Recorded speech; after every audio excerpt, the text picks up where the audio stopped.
Hello, everybody. Welcome to the Praise a Raw TV and movies film discussion. How is everybody doing today? Hanging in there. Awesome. Lex, how are I'm you doing pretty. doing? I'm doing pretty well. We took our students on a retreat today, so I spent basically all day running around like crazy. I got like a billion steps in, and then I also walk from my school to my home, so that was another 2.5 miles or so. So lots of movement today. I'm feeling kind of tired. Yeah. Ah, How many steps do you really have? I don't know. I'd have to look it up, and I'm not entirely sure how to do that. nice. Sin, how are you doing? I'm hanging in there. Glad it's Friday. Awesome. Awesome. Same. So, hello, chat. Glad that everybody's here. Just wanted to say hello to everybody. We got quite a few people in here. But first off the bat, I just want to start off with Spider and Libid. Thank you for becoming a YouTube member. Nice. Mean. So awesome.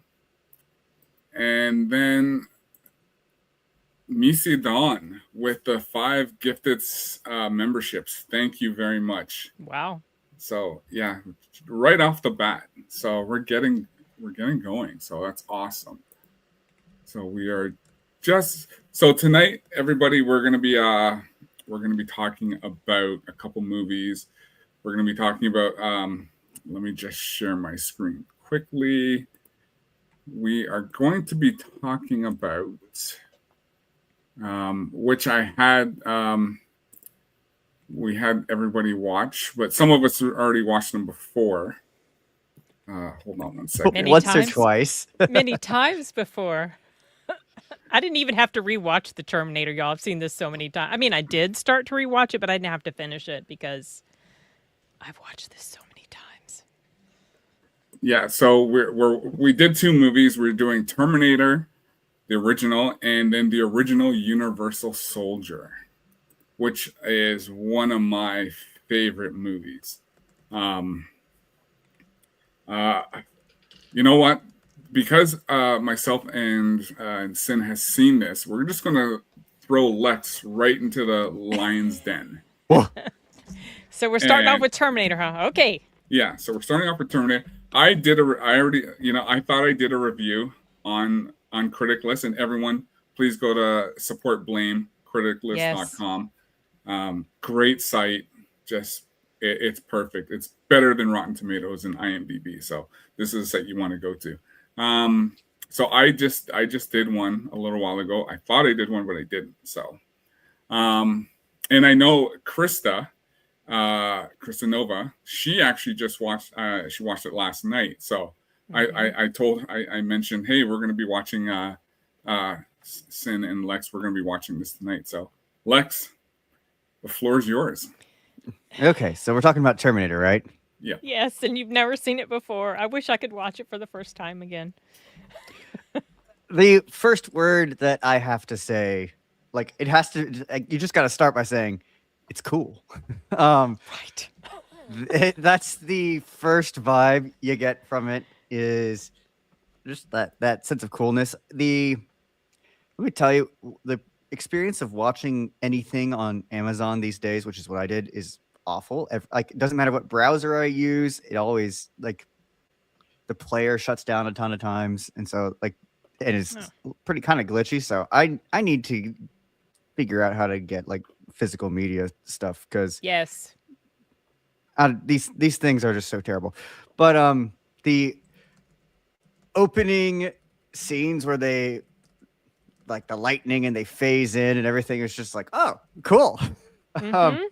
I was and of course it's, Schwarzenegger at his prime, so that's like just very striking. I think the interesting thing for me was the note of just the I will say something that I have in common about both films is it's good that they picked 2 actors who are really good at being robotic, because it fit those roles so well. Yeah, it did exactly.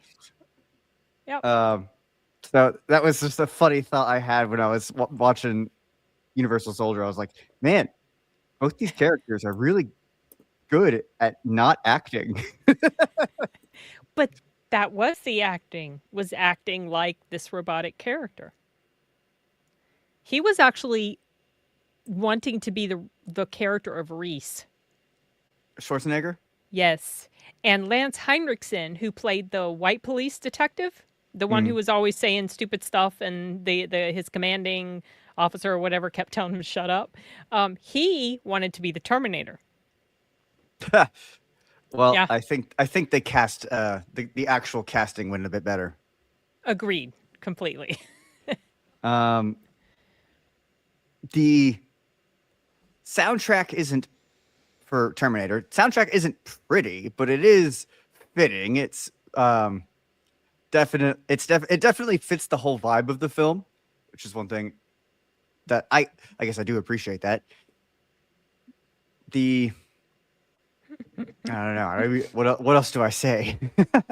Well, what did you think about the character of Sarah and what she went through? You know, she's just this innocent thing thrust into something absolutely life-changing, and just wait till you see her transformation in Terminator 2. Oh my gosh. I loved in the end of the film when she like you could like there's just a distinct single moment where she switches from like confused, terrified, frightened mode into, you know what, I have to rise to the occasion mode. It's when she picks Reese up and orders him like, Move get it, up, soldier, and all that. on your feet. And I was just like, all right, this is it. This is how it starts. Yeah. Yeah. Exactly. Yeah, that's the glimmer. That's the glimmer of what you're going to see more of times 1,000 in Terminator 2. But what I did find really cool about that is at no point did she come off as being not feminine. Like she is definitely a woman. She's turning into a strong character without being just, oh, well, she's just acting like a man. No, she's definitely still feminine, but there is strength there. And I thought that was, you make something like Terminator today, she's going to have to do something, overpowering or gonna have to be badass or whatever. Yeah. And which they've done. Yeah. I'm going to ignore that. And yeah, so I really appreciate that aspect of she can become clever and win without having to become just, the small woman who's throwing around literal cyborg super things. So I like that too. So I can just tell you my first experience, because I was a kid, and I remember my brother renting it on VHS and being rated R, and of course the scene in there, being a kid watching, seeing this for the first time. I was basically told, turn your head, in that scene, or I can't remember, it was either turn your head or fast forward it. But I remember seeing it for the first time, and I think that was my first introduction to Arnold, and seeing him for the first time. But the one thing I really, I'm watching cartoons, and you're watching Star Wars and stuff like this, but this was like almost the surreal, violent movie that I was basically exposed to, and watching this, and I'm just like, okay, this is different. But the one thing I do remember is being a young kid and being frightened by the Terminator, seeing that robot for the first time. It when he finally peels, everything, when the explosion happens, and he's like, we're going to be talking spoilers, because besides Lex, everyone should. It is 40 plus years old. Yeah. So watching even this I've seen it now. Yeah. Finally. But seeing that robot, the exoskeleton just walking around and chasing them, that gave me some nightmares, because you're a kid watching it for the first time. But over the years, after watching it and actually understanding what the Terminator movie was about, and then seeing T2 for the first time, so it all fell into place with me. So that's how I grew up into it, and I found I will still I know everyone says Terminator 2 is like one of the best movies, but I will make T2 second to this one because this was my first introduction into Terminator. So, and this is why I loved it even more after watching it so many times over the years since I was a kid, because being a kid, I didn't understand it as much until, I got into my teens and learning more about it. Well, the first Terminator it's definitely got more horror vibes. So I can completely understand why it freaked you out. And some of those scenes with him operating on himself, a little disturbing. I feel like that's a little dated. I wish they would go and kind of smooth that out a little digitally, like they did some digital fixes in T2. I wish that they would do that, but it is, it's pretty grotesque. He's popping his eyeball out. Yeah. He's, operating on his arm. The eye got me. I was like, ooh. Yeah, that was like, ooh. My exposure to this was I knew who Arnold was, but my parents had gone away. I grew up without a TV, as I've said before. So anything I saw was pretty impactful. My parents had gone away somewhere. I don't know, maybe business trip for my dad. And they came back and they told me about this really cool movie that they saw in the hotel room. I guess it was on, in the hotels by then. And they were telling me about this robot, and he was going after this girl, and she was so pretty, and how good this movie was. And we were at my grandparents when they were telling me about. No, I was at my grandparents. They had already told me about this movie and about this pretty girl in this movie, and then a commercial for Black Moon Rising came on the TV, which Linda Hamilton was in with Tommy Lee Jones. That's right. And they said, "Oh, look there! That's that girl that was in that movie we were telling you about. Look how pretty she is." And at the time that they were showing her face, she had like this scowl on her face in the trailer, and I was like, "Well, I mean, I guess she's all right." But then the first day I saw Terminator, I was at school in piping class, and I started losing vision in the side of my eye, and so I freaked out. I thought I was going blind. My teacher said, "Oh, honey, you're just having a migraine." So my dad came and got me, took me to the doctor. He gave me some medicine, and then we were driving home. Well, when I get migraines, I happen to also get nauseated. So I was getting sick to my stomach. But before that happened, we stopped at a gas station video store. I finally rented the Terminator because I'd never seen it before. It was already out for a bit. We get home. I start to feel really sick. I go and I get sick in the bathroom, and then I watch the Terminator. So, I have all these weird memories associated with the Terminator. But the first moment I saw this movie, I was so in love with it. There was just something about the way it was all put together. And I love just little tiny things about the editing. Like when he kills Ginger.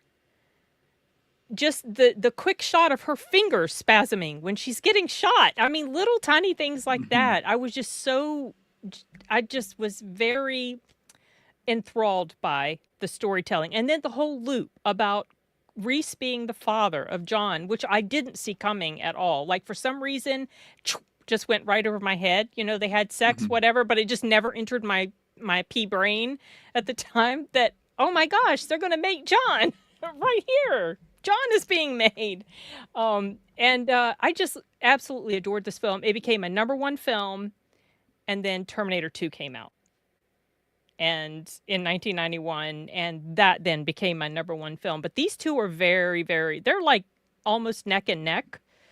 I adore the Terminator. It has aged so well. I love learning about the background stuff about how they made this and how it was kind of filmed guerrilla style. Like when he went and busted out the window of that station wagon that he stole, they didn't have the permits or permission to film that scene, but they did it anyway and then took off before they got caught and got in trouble. Like little things like that.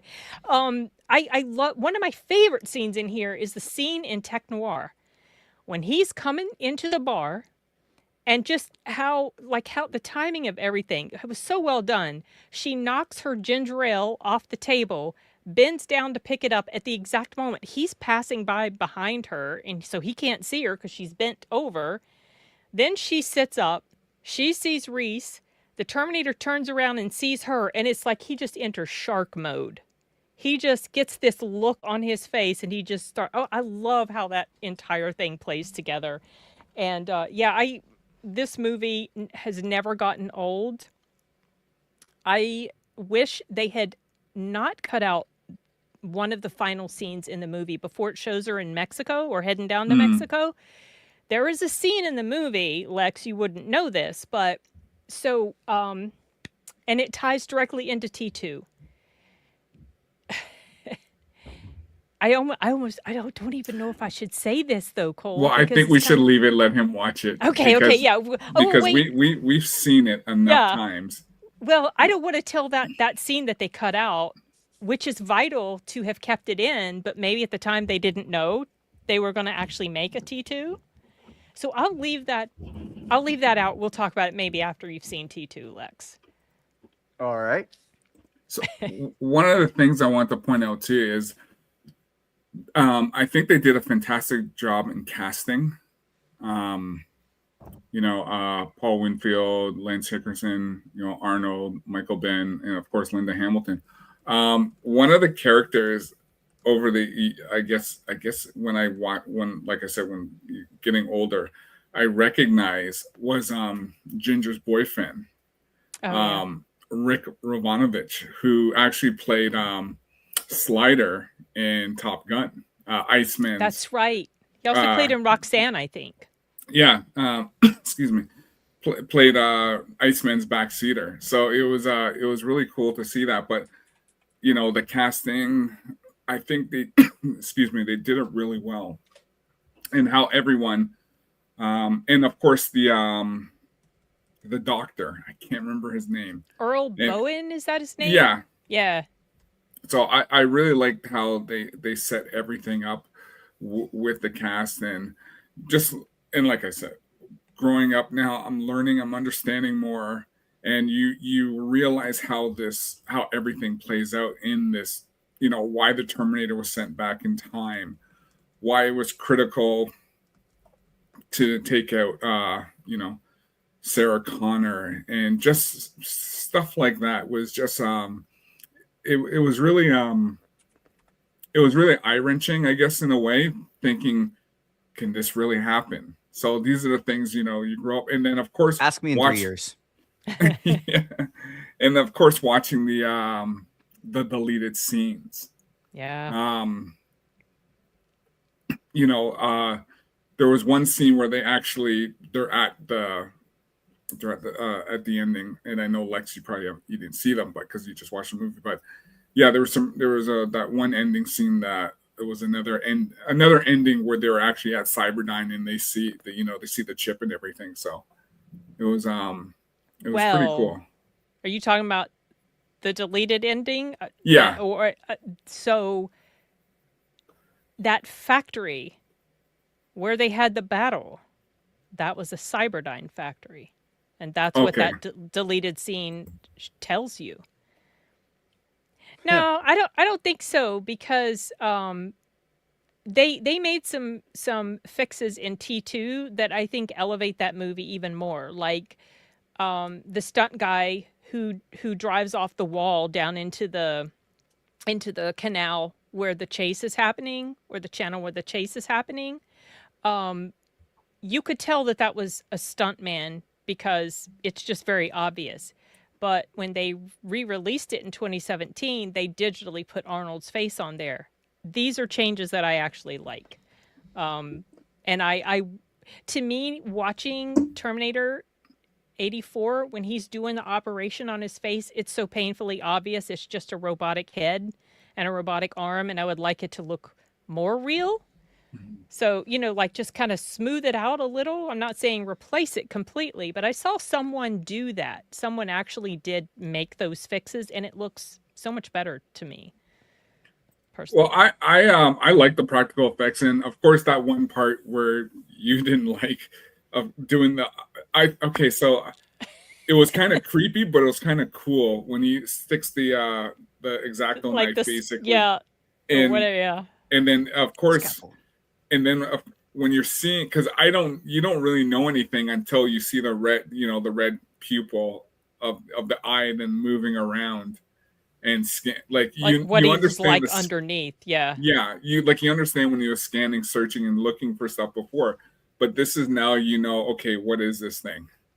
What is this diabolical, premise of a machine that's going to basically kill us all? That's how I saw it. So of course and I've always seen you've seen the term. Everybody's seen like what the Terminator looks like. It's inescapable in just like modern pop culture The because it's such a endoskeleton? cornerstone. Yeah, it's such a like cultural touchstone. Like so many other things I haven't seen. But the that moment of actually seeing him like starting to like fall apart and transform into the machine skeleton thing. Wait, that's really cool because it's for me it's kind of like seeing like something that you've heard or seen your whole life, and now it's like you're finally seeing, oh, and this is where Finally it came seeing from. it It came in from here. context This is to understand. And so that was really cool. I don't know how I feel about I have really strong mixed feelings on the using modern technology to smooth out old practical effects. For me, sometimes I feel like a certain measure of the jank that goes with the old practical effects is kind of part of the experience. But I can see the argument for people who like seeing get it. Well, Lex, it's the whole thing of, and I'm going to bring this up, but the Star Wars Special Edition, by them adding scenes to it, I like Terminator for the way it was, and I don't like this of cropping and adding scenes to something where it's already fine the way it is. So I get that, and I know with a lot of people did not like the Star Wars Special Edition because they added scenes that did not need to be added. I know they're always trying to add a backstory. So with the same thing of trying to add things, if that makes sense. Yeah, I don't think I would want anything extra added. Right. I'm thinking more just smoothing things over so it doesn't look so janky. The word that you use, Lex. Sometimes the jankiness bothers me. I don't like it because to me it takes me out of it because it's so obviously something that's not really this character, and I just wish it looked a little smoother. But I don't care. I still love this movie. They may never fix it, but I still love the hell out of it. Okay, and it's funny because Jose Taco already mentioned that it's like George Lucas adding the original Star Wars movies. Yeah, so. But I just wanted to get to this one. They really did a number on that. Oh, yeah. So Anthony Butler 4858. There are some deleted scenes where Reese is having PTSD. I remember those deleted scenes as well.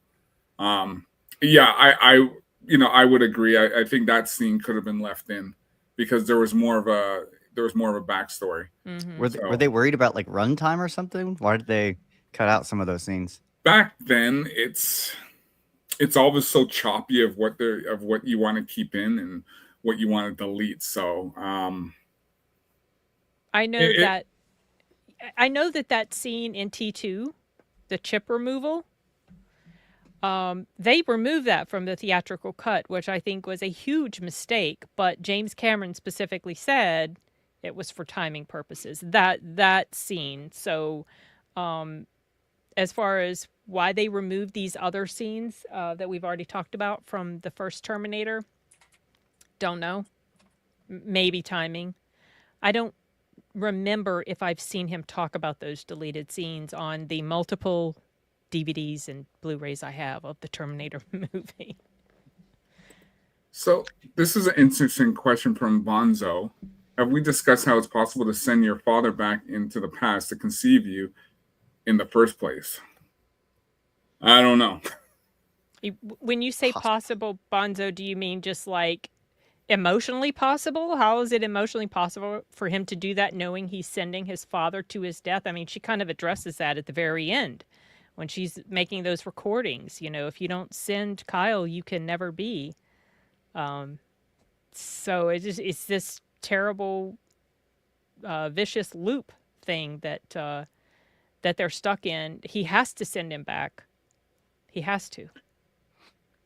Whenever it comes up to like time travel things, the more you actually start to think about it, the worse it's always going to get. So usually I try to just go with it. Just go with it. I try not to, because I've never seen anything that really did a time travel narrative that was able to use time travel in a super effective way that didn't leave a bunch of unanswered questions. Yeah. Yeah, it does break your mind. I mean, if you think about it too long. Yeah, like Procto Phil.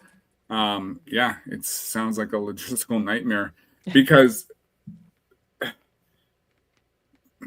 yeah, time travel is really messy. Because if you think about it, was he actually the one to conceive, Kyle? I mean, John.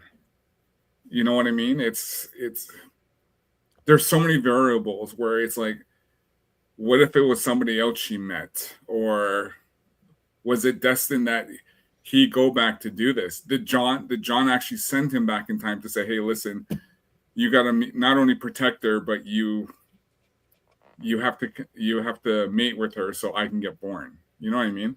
It never indicates that he told Kyle that ever in any of the movies. Well, it certainly didn't in the first one. No.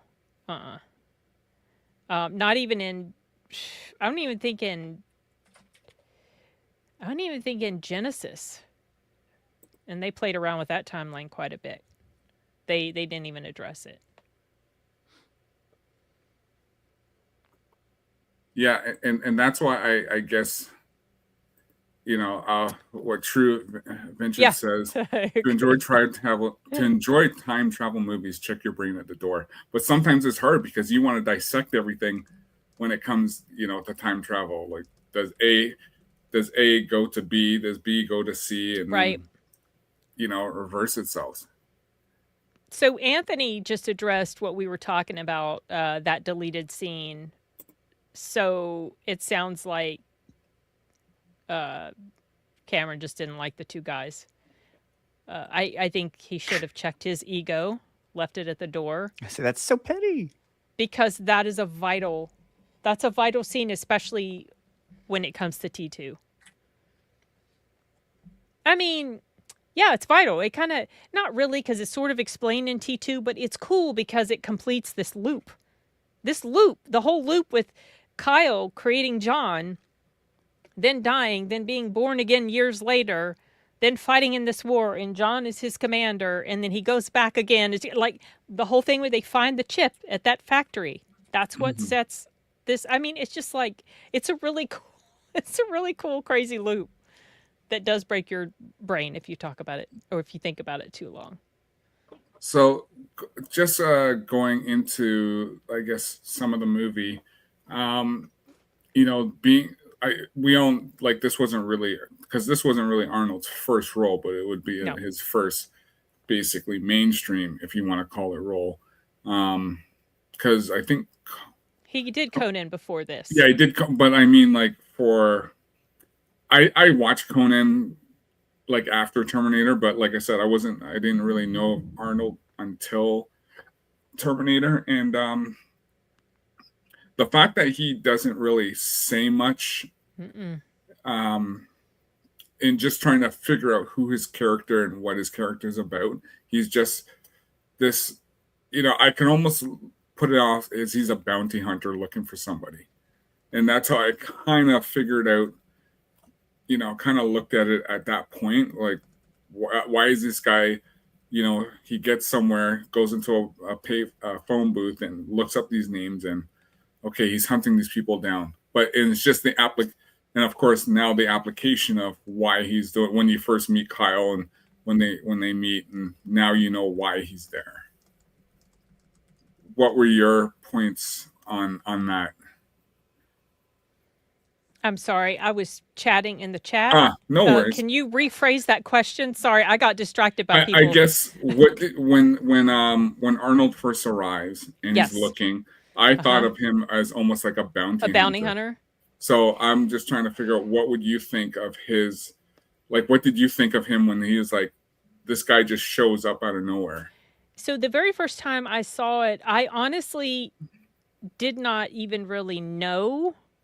I think that when I saw it, I had forgotten the details my folks told me about this, robot from the future coming after this woman. I just kind of went with it because I was like, this is strange. He shows up, he's naked, and he just goes and looks out at the city. That's really weird. And then one of the next scenes is you see him killing those at least one of the punk guys. Bill Paxton. Yeah. So God rest his soul. Yeah, I know. So at that point you realize, okay, this guy's dangerous.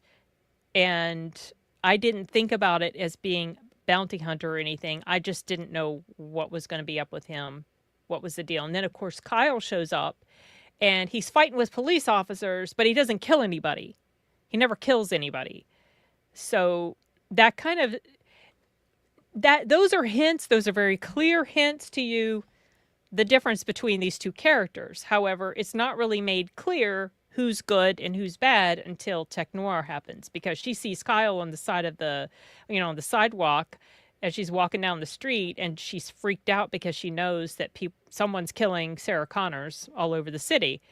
So it still sort of leaves it a little bit, well, we don't know, but we've seen, actually, no, I don't think we'd seen him kill Ginger yet, had we, when she sees Kyle? Had we seen that happen yet? I don't remember now. Yes. No, no, he's yeah, because the next time it's at, he hasn't yet, because when Kyle meets up with her, it's at that bar. And then she sees him. She sees him she has just left the pizza place.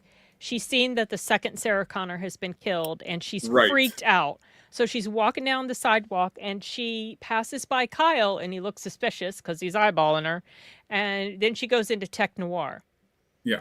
Then the next time you see Kyle is when the Terminator's there, and she sees Kyle, but Terminator hasn't come in yet. She's a little freaked out because there's that strange guy again. The first time she met Kyle, I couldn't remember if he'd already killed Ginger. So you as the audience member, you already know then that he's not good, but Sarah does not know. She's scared of Kyle. Well, it's right in there at about the same time, because she goes into Tech Noir and she calls. She calls from Tech Noir. That's right. She calls Ginger from there, and that's nearly concurrent with them actually all get, because while she calls, Ginger's already dead, and so that's why it plays on the voicemail, and the Terminator, who's at the house at the time, hears it, and that's how he knows where to go get her. That's how he knows he got the wrong person, because he thought Ginger was Sarah when he killed her. He just assumed that was her, and then Sarah calls. Yeah, timing. Yeah. Right. Yeah, I knew he went to the apartment before he went to the club. I couldn't remember if when she saw Kyle, which is before the club scene happens, I couldn't remember if when she saw Kyle, if Ginger had already been killed or not. Like, in other words, maybe was it a little murky to the audience still that who was good and who was bad? But we've already seen Terminator kill multiple people. We saw him kill the guy at the gun shop. We saw him kill the punk rockers. And then, of course, before he shows up at the bar, we see him kill Ginger. So it's clear to the audience, not to her yet. She hasn't figured it out. So, Lex, what would you have thought when what was your mindset? Because you already know what the Terminator is about, but what was your mindset from when, he touches down, like he basically gets to pass Earth? What was your interpretations of it? So, of course, I already know he's a machine, and so I already have the expectation of he's going to be like a, single-minded, programmed, one focus type character, and he is single-minded the whole time.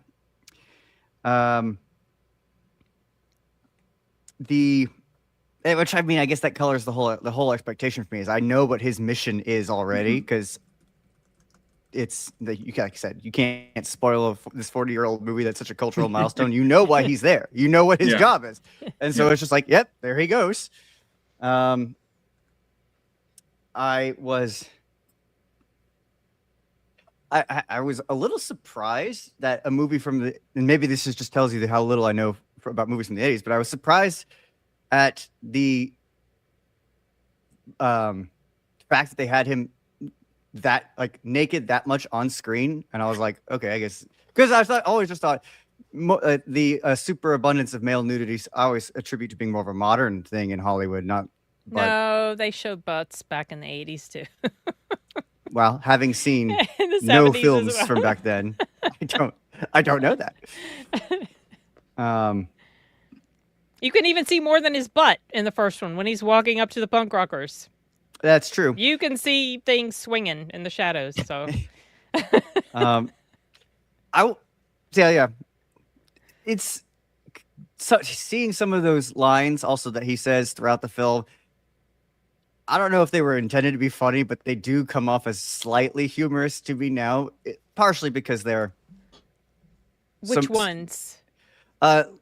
Lines like "your clothes" when he gets to them. Oh, your clothes. Give them to me now. The iconic "I'll be back." The where he says "wrong" and then just shoots the guy. Like all those things. It's like, oh, it's. So I didn't find those lines funny. I found it funny when he says to the guy banging on his door at the hotel, and he's like got a list of curse words. Yeah, his vocabulary. When he said that was funny to me. The whole thing about the "I will be back." So some behind the scenes stuff about that created some. So Arnold and James Cameron, they butted heads on that line, because Arnold was he saw in the script it says "I'll be back," and Arnold's thought was, well, look, he's a robot. He's not going to be talking. He's going to be talking, full sentences, very robotic. "I will be back," Also, it was hard for Arnold in his thick Austrian accent to say I'll be back. So that was also part of it. But James Cameron was like, no.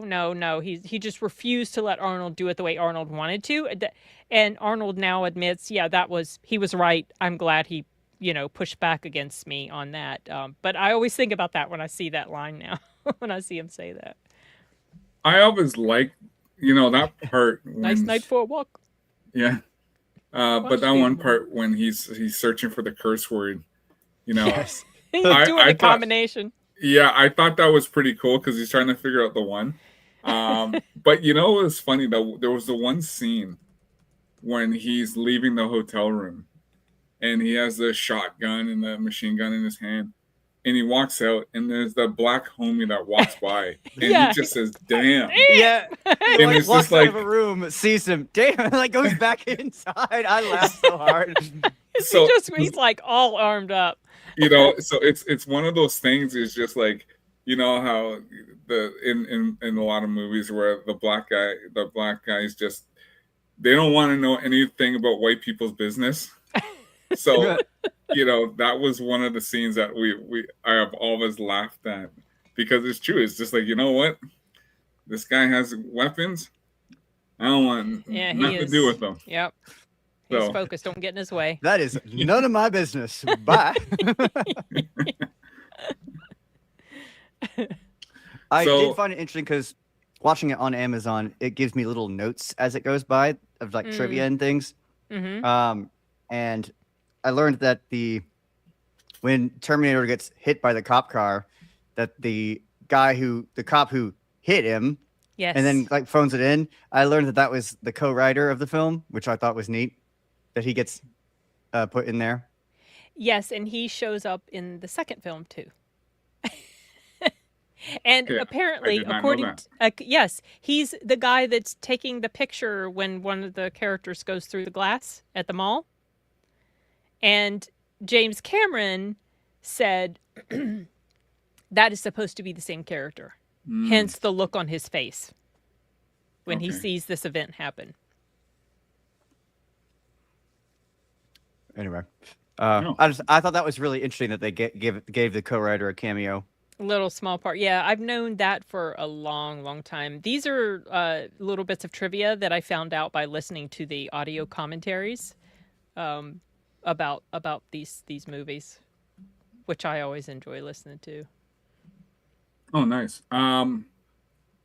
So because this came out in '84, and I like I said, I really like the casting of this, especially of Paul Winfield and Lance Hickerson. They're in the police station. They're questioning Kyle.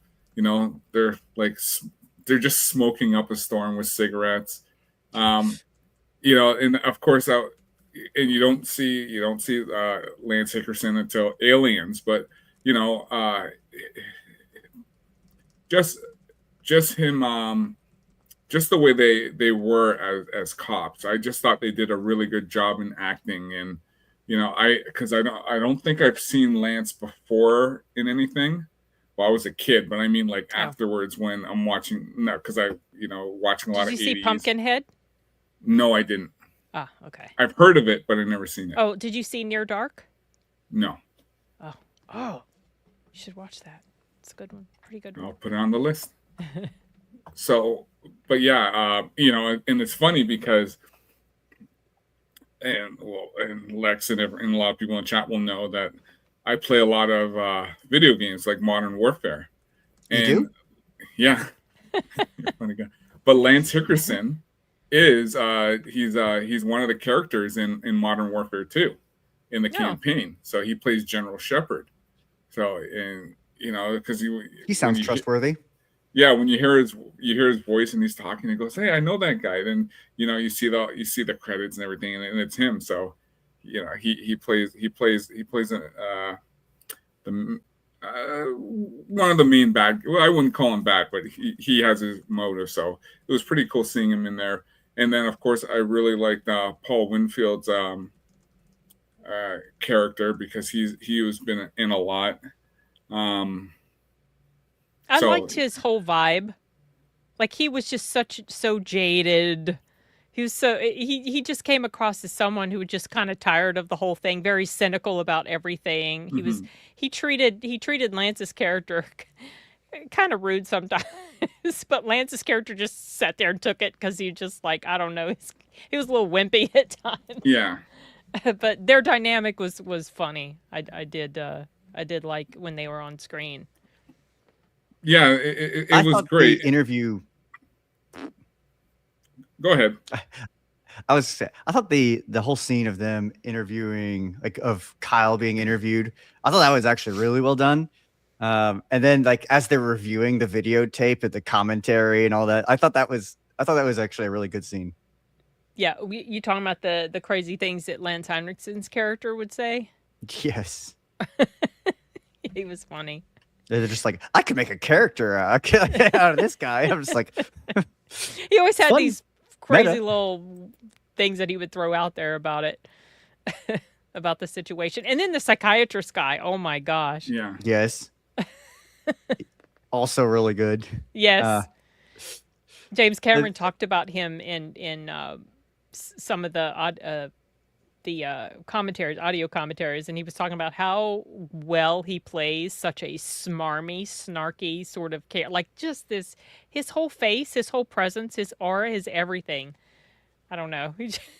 He was good. Sorry, you were starting to say something. As he's sitting there, he's commenting, "I love this. It doesn't require any evidence whatsoever." I'm just honestly, it's better that way because the more, again, back to something I heard he said earlier, the more you try to explain how time travel works, the worse it always gets. So the fact that it's there's they were willing to just kind of throw that one out there, I was like, all right, actually makes sense. And just going back, Paul Winfield, because I really you know, because I'm a big fan of Star Trek II: The Wrath of Khan, and he played Captain Terrell on the USS Reliant. So that was pretty cool. All right, Lex. In order to be from Enigma, all right, Lex. In order to become a true movie junkie, you'll now have to walk around asking for a plasma rifle in gun shops. Otherwise, it's not legit. I always found that scene funny. Because when he asked for that specific weapon, it's just like, we don't carry such a thing. Maybe in Robotech or you know, Transformers or something like that, but not here. It was funny that the gun shop owner seemed to just take that question in stride, and just kept on moving. Although I feel like if I said that in to respond to that, I feel like if I went to a gun shop and I said that, they would probably not hand me a shotgun. Just bring this one up. Anthony, Cyns fair enough. Just like the character and thought it was rounded out his arc, but yeah, it doesn't impact the movie at all. So yeah, he's talking about a deleted scene. Okay. Yeah. How Paul Winfield's character said something about how he needed to protect Sarah or Sarah needed to live or something like that. I never really liked that scene because I don't know that he'd really been... it just, that scene didn't feel very organic to the story. So... yeah, basically judging when asked like what else he wants, his response is just all. Yeah, hey, just what you see, buddy. Because it was just one of those things where it's like, you know, what. So obviously he has a database, you know, being a Terminator, of all these weapons in his in his processor, in his memory. So it was pretty cool how he was able to just come up with these, where he can go right into his database and just pull these out. So it was pretty ironic at the time for a movie, because there wasn't really anything like Terminator back then. Because I was just trying to think. Like, I know there was a couple movies, you know, regarding like artificial intelligence or something like that. There was, you know, there was War Games. There was Colossus, the Forbin Project, stuff like that. But now you got this. Well, you know what? There was Demon Seed.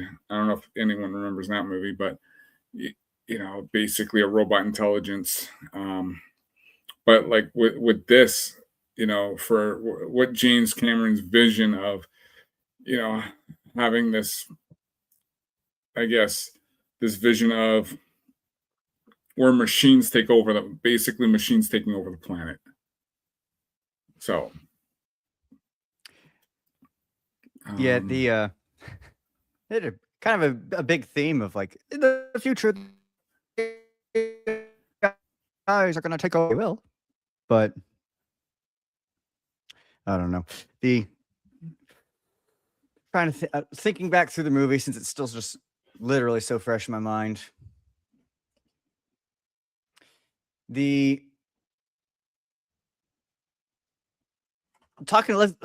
If you want, I'm interested in maybe talking about some of like talking about the horror elements and like that skeletal machine. That, I could totally see how that would be something that if you're watching that as a kid, it's going to like haunt you. Especially that concept of it just won't quit, and so it even in that final scene, it's crawling. It's like literally crawling over Kyle to get to her, and that, and because it's like a machine, a metal skeleton. There's something very visceral about that aesthetic with the most, like, you know, iconic burning evil red eyes. Yeah. Also, another one of the little trivia details that I saw was that when it does get squished by the press, and it starts smoking, that's actually cigarette smoke. that they used to get that effect of it, like doing that, which I thought was funny. Yeah, punching through that door. Well, and it's like I said, when I first saw it as a kid, I was frightened. That was the horror aspect for me because I was frightened of like when he first appears as this robot, and the one part where he's like basically doing that like slow-mo move chasing them into the factory. It was just like get away because you don't want any part of that. So but as you get older, you don't think about those things now because it's just like, oh, it's special effects. But that's how I looked at it. And for that time it was pretty well done. The special effects. I think that James Cameron did I don't know who did the special effects, but I think they I think they're it's funny because there was a lot of B movies that came out in the late 80s that kind of focused on like there was like Nemesis and these fake Terminator style movies where they couldn't even come close to what he did in 1984. That is funny. There is that scene where he's punching through the door, which is of course terrifying. You could briefly see actually one of the puppeteers in it if you're looking closely. I noticed, but those types of things don't really bother me. Like I said earlier, I don't really mind the dated effects because for me that's having never seen something like that before, watching things that are older than me, it's like, yeah, but you gotta I don't find it difficult to just kind of push past that and be like, nope, this is like looks good to me, it's timely, so that doesn't bother me at all. Well, interesting here, last call mentioned, yes, I keep referring Demon Seed, and I've seen Demon Seed actually freaked me out when I was a kid because I think I saw that later, like maybe after Terminator, but Demon Seed kind of freaked me out, especially the ending of that in Terminator and War Games. Nobody listened to the warnings. War Games, same thing. They basically War Games came out in '83, where they basically put the U.S. Basically the Pentagon put the defense of the nation, let the computers let the computer called Whopper take command of everything. So maybe that's seen any of those. So War Games that's with Matthew Broderick. Matthew Broderick, yeah. You would probably like that. That's something similar. Instead of having it's basically almost the same concept. It's basically putting U.S. military under command of a computer. Didn't they basically just do that in Mission Impossible like last year? Yeah. Did the second one of that ever come out? I remember the first one. Wait, yeah, it came out last year. It came out. Yeah, last year was the second one. I never went to see that. I saw the first one, the first half in theater. I did not go see the second half. Not spoiling, but Nedram is asking, does this movie complement T2? Terminator, I don't know. the first Terminator? Yeah. Compliment? They work very well together, yes. Yeah. Yeah, absolutely. Especially when you see the character arc of Sarah. That's one of the coolest things about T2, her performance in there. Because I thought, it was like the whole thing of, I thought Linda Hamilton played a very great role playing Sarah Connor. Yeah, she was fantastic. And it's funny because, you hear like Jennifer Lawrence saying how she was the first action star, but I thought this one did pretty well. I thought it was a perfect movie for her in this, because I think this would have been, again, the first movie I saw her in. Yeah, she was the only reason she she only agreed to come back for T2 if Cameron made her crazy. That's what she said. And she played that part pretty well, even though we as the audience, we know she's not crazy. Everybody around her doesn't know that, though. So I thought she pulled that off very well. He did say something in the audio commentary for T2 that people commented most often on her physical changes, because she does go through a very noticeable physical transformation from the first movie to the second. And he felt that she didn't get enough appreciation or admiration for her character's mental and emotional transformation and how well she pulled that off. And I thought she's perfect in both of these movies, especially the second one, because you see what happened to her character, because the second one is years later. You see the position she's in, the situation she's in, what it's done with the relationship between her and John. So yeah, very good. She's a great actress. Do you because I know, and of course it's for spoilers, because the Sarah Connor Chronicles, the TV series, which Lex, I know you wouldn't have seen, but doesn't even they really did they changed the story up. It's been a long time since I've seen that. I remember that I really enjoyed it, even though it didn't have Linda Hamilton in it. I thought it was good for what it was. But I don't always remember this show. I was bummed that it was canceled. I feel like I want to go back and rewatch it. What was it, 2 or 3 seasons? 2 seasons. Yeah. Yeah, they ended it after 2 seasons. Last call was just saying, actually put War Games next to Doctor Strange. Love both, warn you, rightly so. And no stupid, dangerous, or deep state really is a fiction. Accurate. Yeah, it's basically putting computers in charge of things, and that was the whole thing. I did see Doctor Strangelove. Oh, you have? Wow. I can't believe this. You saw a Stanley Kubrick movie. Once. The line genuinely funny. Yeah, well, I always like that line. You can't fight in here. This is a war room.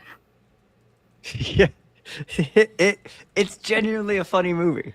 Yeah, and did you know, Lex? They were supposed to, at the ending. They were supposed to have a big pie fight, and that might have been a bit much. Yeah, that instead of having all the nukes go off, they were supposed to do a big pie fight. Let's see, Enigma saying, should I make a big spoiler about the entire idea of Terminator? No, because Lex hasn't seen Terminator 2. He hasn't seen the second one, yeah. So, which we all have. Multiple times for me. Multiple times. And I'm going to go see it again when it comes to theaters. It's coming to theaters again this year for the 35th anniversary. Oh, that's right. Yeah, so I would highly advise watching it in theaters. The only downside to that is they do not have a very important scene in the theatrical edition that they cut it out. I think that was a huge mistake. But it doesn't... Is T2 the one that has the iconic, going into lava thumbs up scene? Yes. I mean, I've seen that image, but I have a shirt. I have a shirt with that image on it. Right, because that's one of those iconic memes. It's very iconic. Film. Best thumbs up ever. I love it. But I don't know any of the context for it. Yeah. You will know by the time you're done. I can't wait for you to watch this one.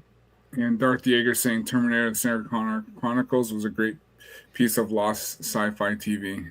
Yeah, I enjoyed it quite a bit. And Black Cat says there are 2 Terminator movies. I agree. I didn't mind, and of course, Lex, you'll watch them. I like Terminator Salvation. That's probably one of the strongest sequels after T2. just because Yeah. of the timeline that it takes place in. I have a real problem with the whole lack of anti-rejection medication, given what Yeah. happened to a character at the end. Yeah. That bothers me still. Kind of wish that had been done a little differently, but it's not terrible. No. It's not awful. No. And of course I actually saw Genesis in the theater. I did too. I did not like that. And then I didn't watch Dark Fate, so I am good. Dark Fate is the only Terminator movie that made me angry. Like, Genesis isn't good, but I still had fun with it. Whatever, I just went with it. Even though I thought Emilia Clarke was a terrible Sarah Connor. Some of the stuff they did in there, I just, but some of the stuff they did in there I thought was kind of fun and funny. But Dark Fate, I refuse to watch that movie ever again. What a waste. Yeah. What a waste. They brought Arnold and Linda back together, and what they did, are you kidding me? Is that the new one? Yes, it's the one that came out one. a few years ago. I'm still very angry. I will not add it to my collection. I will not ever watch it again. I hate that movie so much. I have no intention of watching it. Do not watch it. It's terrible. If I never watch it, I don't even have to pretend that it doesn't exist. That's right. It just doesn't to me. It just doesn't. Okay, I got one for you, Cyn. So Terminator 3, what was it, Rise of the Machines? Yes. Yeah. So the deleted scene where Arnold has an American hillbilly Sergeant accent. Candy? Sergeant Candy. Candy. I'm Sergeant Candy. And then where the guy says, we got to do something of the voice. And then the one guy beside him says, we can fix it in Arnold's voice. Yeah. So I know. It's kind of interesting how, they're using the face, but they're using that guy's voice. I know. It was a crazy, silly, gag scene is really what it came across as. Yeah. It was pretty interesting how that was gonna, and then about how these things were gonna progress. But yeah, I think Terminator 3 was. Yeah, it was like a rehash of T2. I didn't really add anything super significant. I mean, it's fine if you want to watch it, but I really don't even think about the other Terminator movies besides Salvation when I think of the Terminator films. Brian's just saying, wasn't it wokeified? Dark Fate? Yeah, it was. Kind of, yes. Yeah. There was stuff in there that I didn't appreciate as far as some messaging. What they did with the character of John and just the whole character of that other chick. I can't remember what her name was. I don't even care. But they basically made her like John and Sarah Connor. They made her like replacement John and Sarah Connor characters. It was stupid. It was dumb. Yeah. And so I'm just gonna go to the reviews here. So I just put in. Actually, let me just go. I don't even think I've posted a review for this. Yeah, I just did. List. I just did one. So I just put. I think Terminator was the first R-rated movie I saw. My brother rented it. I liked it a lot, and it was one of those movies that I was terrified as young of the robot, but loved the movie over all the years. I got older and understood it more. I think 2 is great sequel, and that's all you needed. So, but I gave it a 91. That is too low, Cole. It should be 100. No, I'm teasing. Yeah, you know what? I could have gave it 100, but I think 91 was high enough. It's a nice score. Well, hey, Krista gave it a 90. Krista Nova gave it a 95. 95? Yeah, okay, nice. She Yeah, liked it. okay. She just watched it for the very first time and loved it. Lucky girl. So much action and mystery. It gave me a horror movie vibes, which I really liked. This movie really holds up well, so I was very entertained. Also, I saw Arnold's PP in the beginning. I screamed. That's right. Yeah. So, you know what was interesting about watching this on the big screen for the first time 2 years ago when it came back for the 40th anniversary was the sound. Like when you're watching it at home, even on earbuds or just watching it on a big TV, you don't pick up on some of the more subtle sounds that are actually there when you're in a big theater and you got the speakers all around. For the first time ever, I could hear very distinctive clank of the chains on his boots. Oh yeah. When he walked, I could hear that. I can't necessarily pick that up as much when I'm watching it at home, but in the theater, it was very distinctive.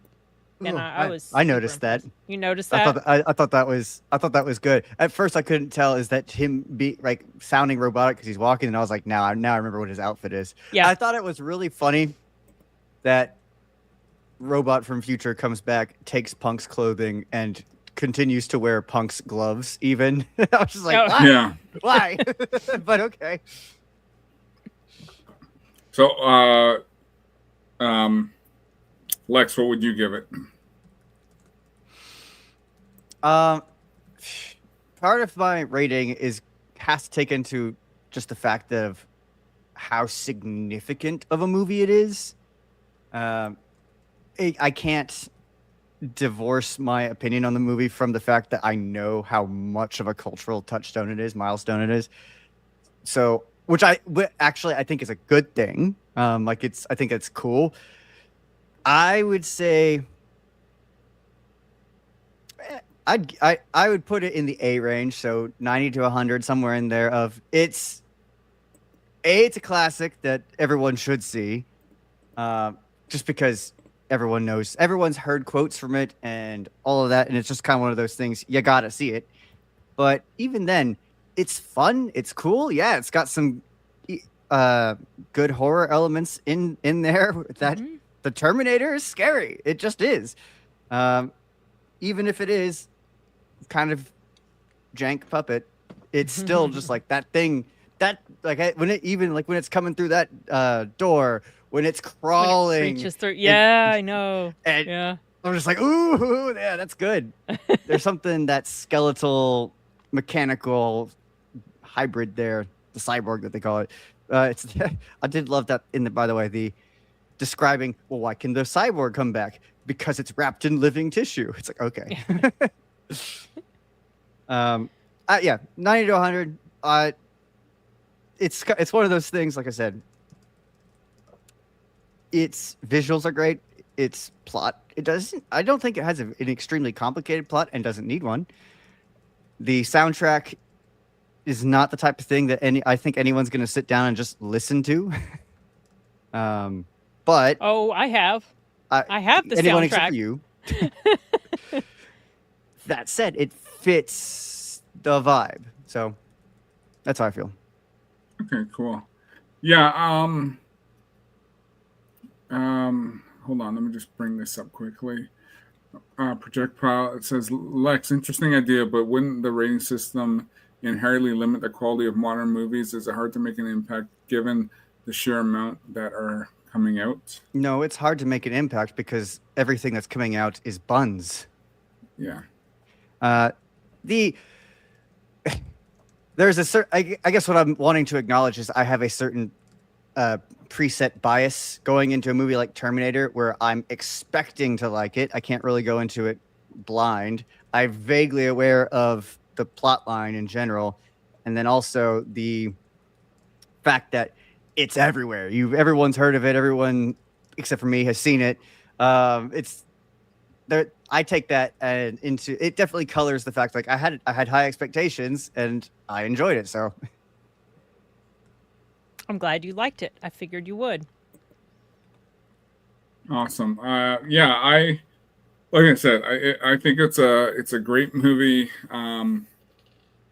you know, it's one of Arnold, and because I like Arnold. It was one of the first ones I've seen. I didn't see, like, I know, yeah, Conan came up before and I watched it after, but it was just one of those great ones. So I really enjoyed it.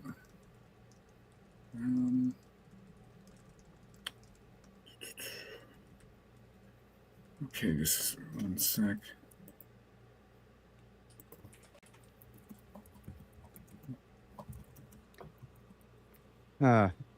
So the question for you, Cyn, is do I wait to watch Terminator 2 until it's in theater, or do I watch it beforehand and so we can talk about it sooner? So I don't know exactly when it's coming out in theaters. I would say experience it on the big screen, personally. But I don't know, number one, when it's coming out, like I said, and how widely it will be in your area.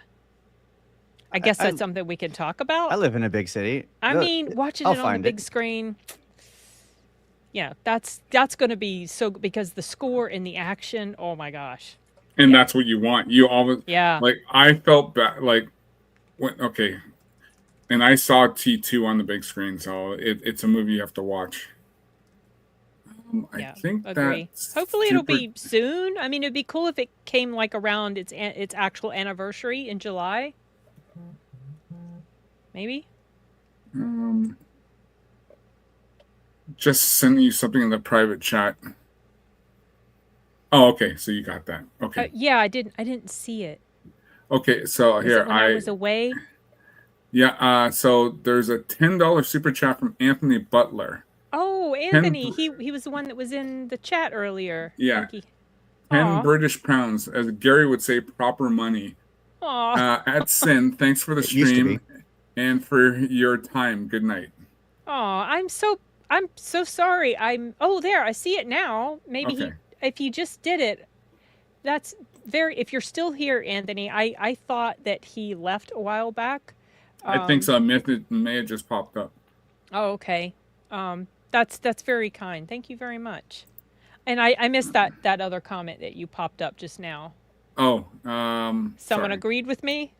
Misa. I agree with Cyn. It makes so much absolutely makes it so much better. Yeah. For sure.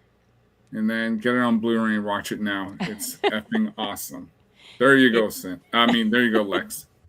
Now Lex is going to be torn. I do, though, highly advise big screen. Yeah. Especially for your first time. You're a toad. So I think, I think that was a pretty good review on the Terminator. And then next we are going into I gotta say, I think this is my favorite movie. Universal Soldier? Universal Soldier. Okay. So I remember I was out, and I know, Lex, you just watched this, but I'll just throw up my little thing.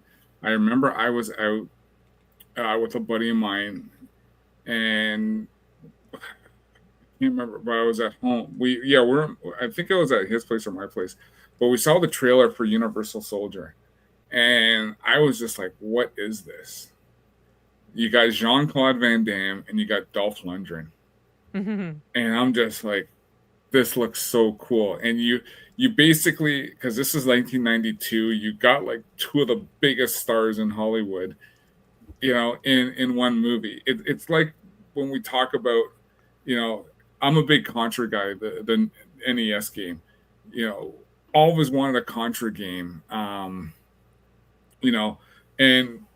they always said, everyone always said out there, it should be Schwarzenegger and Stallone to play the two, Lance and Bill. Those were the guys for Contra. So when you got when you got Dolph Lundgren and Jean-Claude Van Damme in this one epic movie, I was just so ready for this. So I remember we went to the theater and we saw this for the first time, and I'm just like, this is cool. Now we're not it's not really cyborgs, but it's just it's basically, you know, U.S. military soldiers with basically some robotics and electronics that are inside of them. So do they have electronics inside them? They have some stuff, not a whole lot.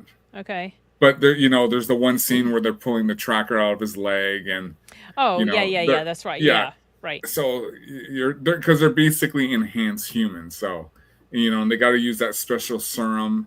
So because you know, they always talked about, you know, there is some sort of, you know, bringing them back to life. So I remember, yeah, they were cyborgs, as Black Cat was saying. So, because I remember, I remember reading some of the backstory. It was one of the Bibles, and it said they had some electronic, some, because they're cyborgs, but they had some electronic parts inside of them. So, Lex, you seeing this for the first time, because me and I'll get Cyns. What did you think of this? Yes. So I quite literally just watched it. In fact, the stream, the reason why this for the chat, the reason why the stream started a few minutes late is because I was finishing the movie. I was like, credits started and I hit enter the stream in the backstage. So that's how fresh it was. It is in my mind. Nice. It's super fresh. I thought, so the first thing that comes to mind thinking about it is just the fight scenes, which are so, they're really fun. I really enjoy them. I think they're really well done. As I said earlier, the next thing that comes to mind is the funny thought I had of just, yeah, it's a good thing that you know, both these films have such a prominent character that's acting like a machine, or like still trying to figure out what does it even mean to be human. Because I was like, man, these actors are nailing that.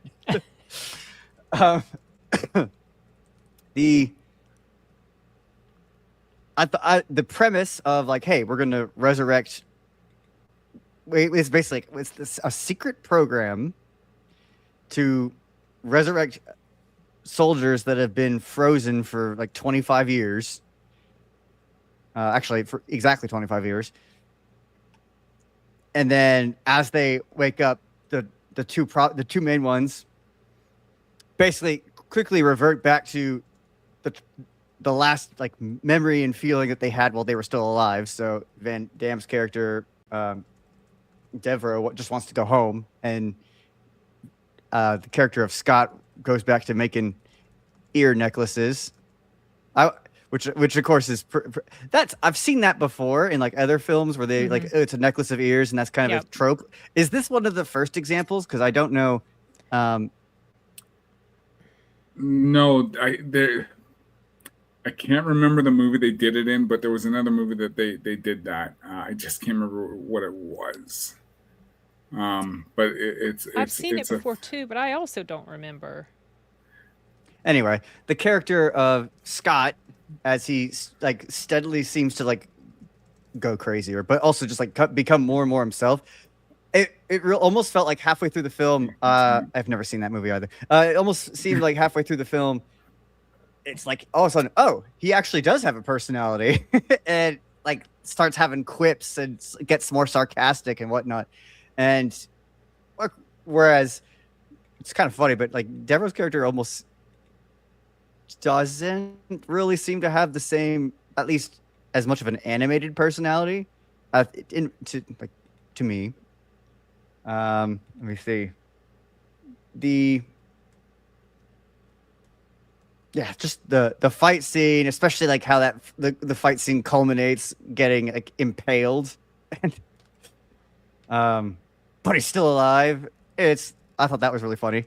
Not funny, but like just like one of those like jump scare moments that felt similar to some of the vibe of what was going on with the Terminator to me. Having watched them both for the first time on the same day, the kind of like, I can see some similarities going on between these two movies is going to be really present for me.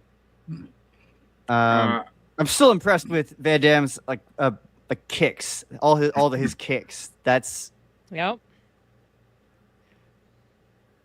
Oh, and I guess the last comment I have to make is it's the comment I made while I was still watching the movie when I told Sid, I was like, I've seen 2 out of 2 of Van Damme's movies I've seen so far. Show me his butt. Is that a theme? And she's like, yes. What was the other one again? Did you even say what the other one was that you had seen his butt in? It was the last movie you made me watch. The last movie I made you watch? Yeah, I think. I have to scroll back because I have forgotten. Wow, I'm the name. drawing a complete blank on what that was. We just talked about it, and I can't remember it either. A Jean-Claude Van Damme movie I made you watch. Was it Replicant? Yes. I don't remember him showing his butt in Replicant though. Was it Bloodsport? No, it was a fighting game. Fighting film, obviously. Oh, it wouldn't have been one I made you watch. Maybe Cole. I thought it was for this. I thought it was for this show. Oh, wait a minute.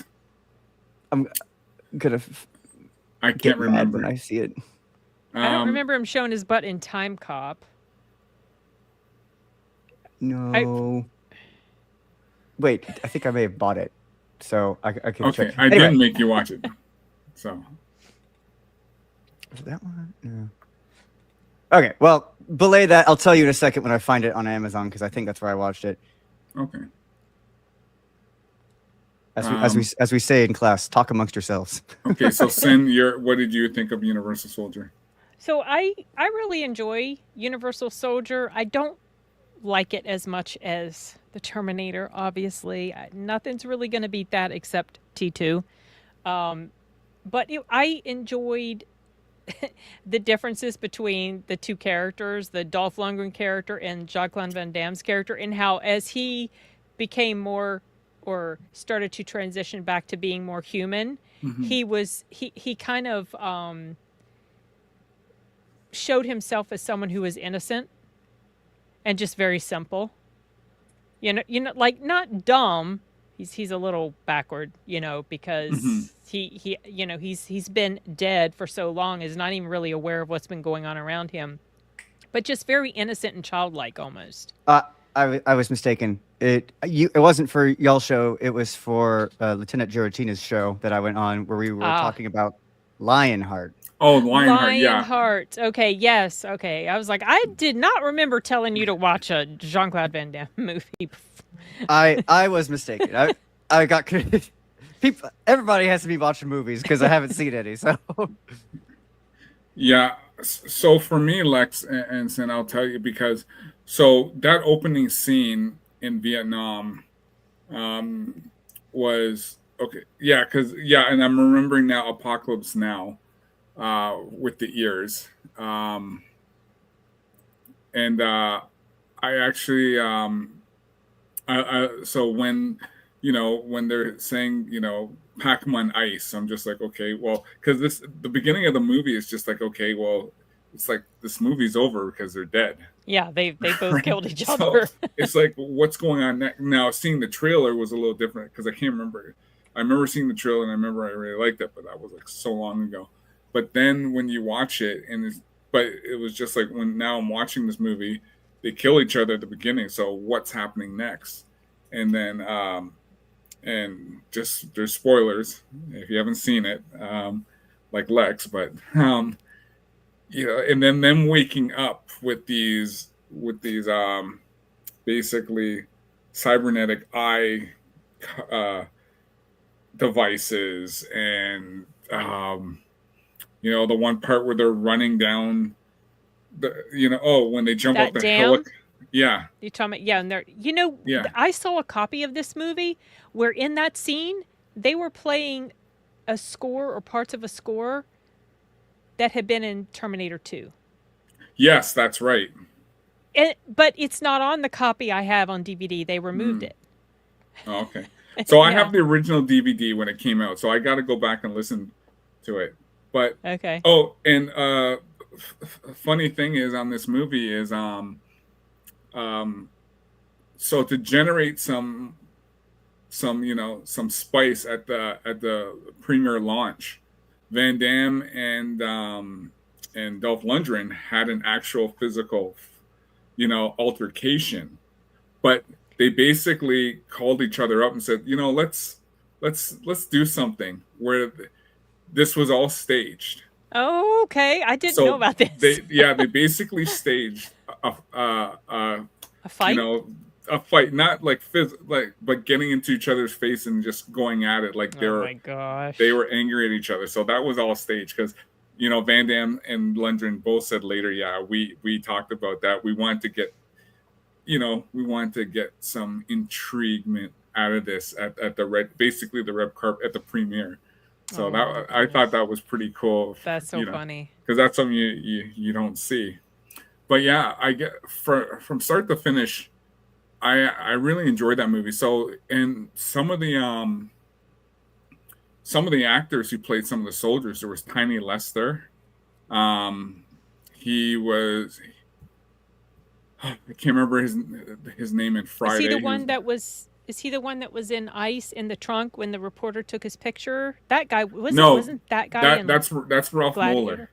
Wasn't he in Gladiator? Yeah, he was in Gladiator, and he was also in Best of the Best too. He played Brackus. Tiny Lester was the black guy, the tall black guy. He was in Friday.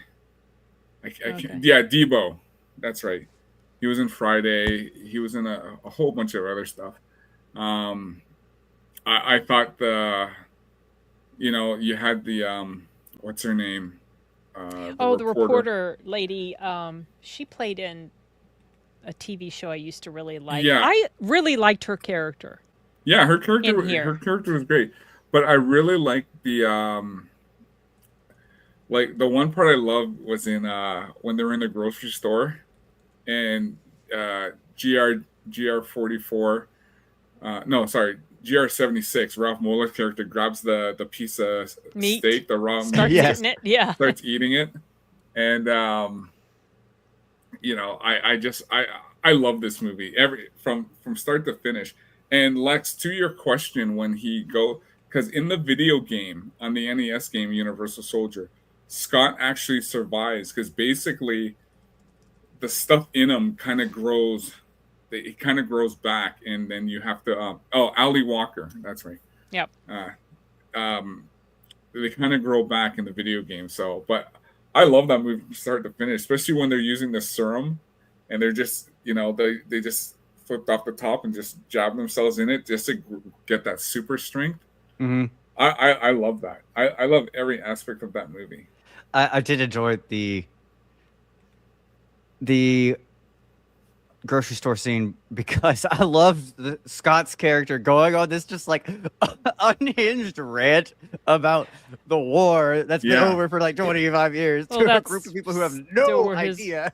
His brain is. Yeah, I like that they touched on this damaging psychological effects that war can have on soldiers, because you see that represent. I mean, he's lost his mind. Maybe he always was a little crazy and the war just kind of helped bring it out. But the war seems like the war caused this in him. And he was upset that he had this little speech when he's arguing with Van Damme at the beginning. Something like, you want to forget this all happened? Like everything they had been through. You just want to pretend it didn't even happen. Just go back to normal. That's not possible because of everything they'd been through. Yeah, and because the PTSD comes back. Yeah. And they're basically, it's now good versus evil, right?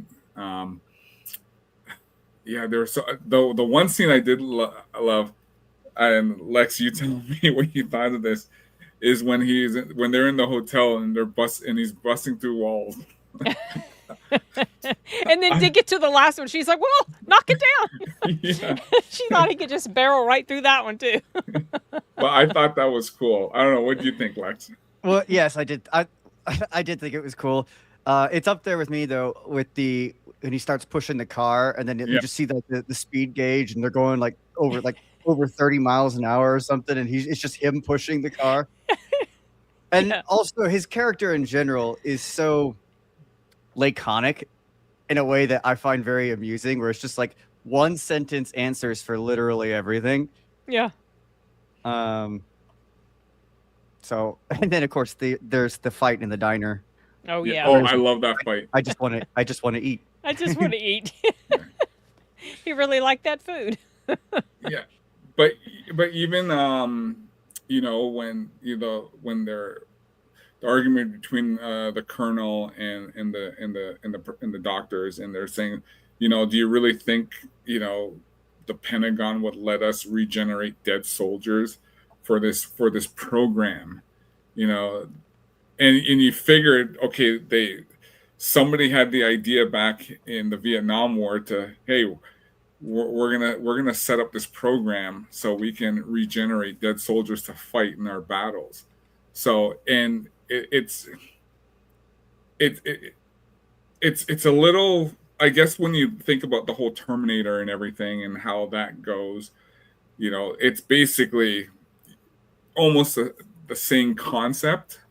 And then how Scott basically, his character rebels, you know, and now he's on a fight, but who knows how far he could have took this, you know, because I know in the bad second one, Universal Soldier Returns with Goldberg, because he was in that, they basically had more Universal Soldiers, and I'm not talking about the adapted to TV ones, and then there was, I think, Day of Reckoning, where they brought Van Damme and Dolph Lundgren back because they were cloned. Well, no, not Dolph Lundgren. Sorry, not Van Damme's character, Luke, but a clone of. They cloned of Scott.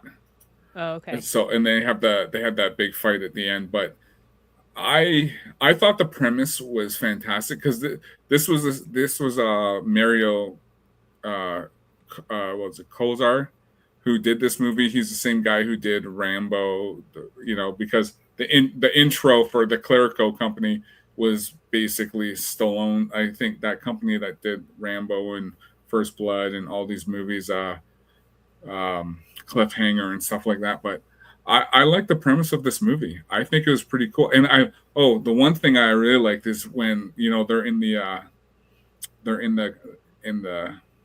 the chambers where it's like minus like 50 because they have to keep cool. And of course that one, in that one scene where, you know, Ali Walker's character is like, oh yeah, look, I'm gonna take these pictures of this dead body, and you know, he slowly rises up, opens his eyes. Her reaction. Yeah, I thought that was really, really cool.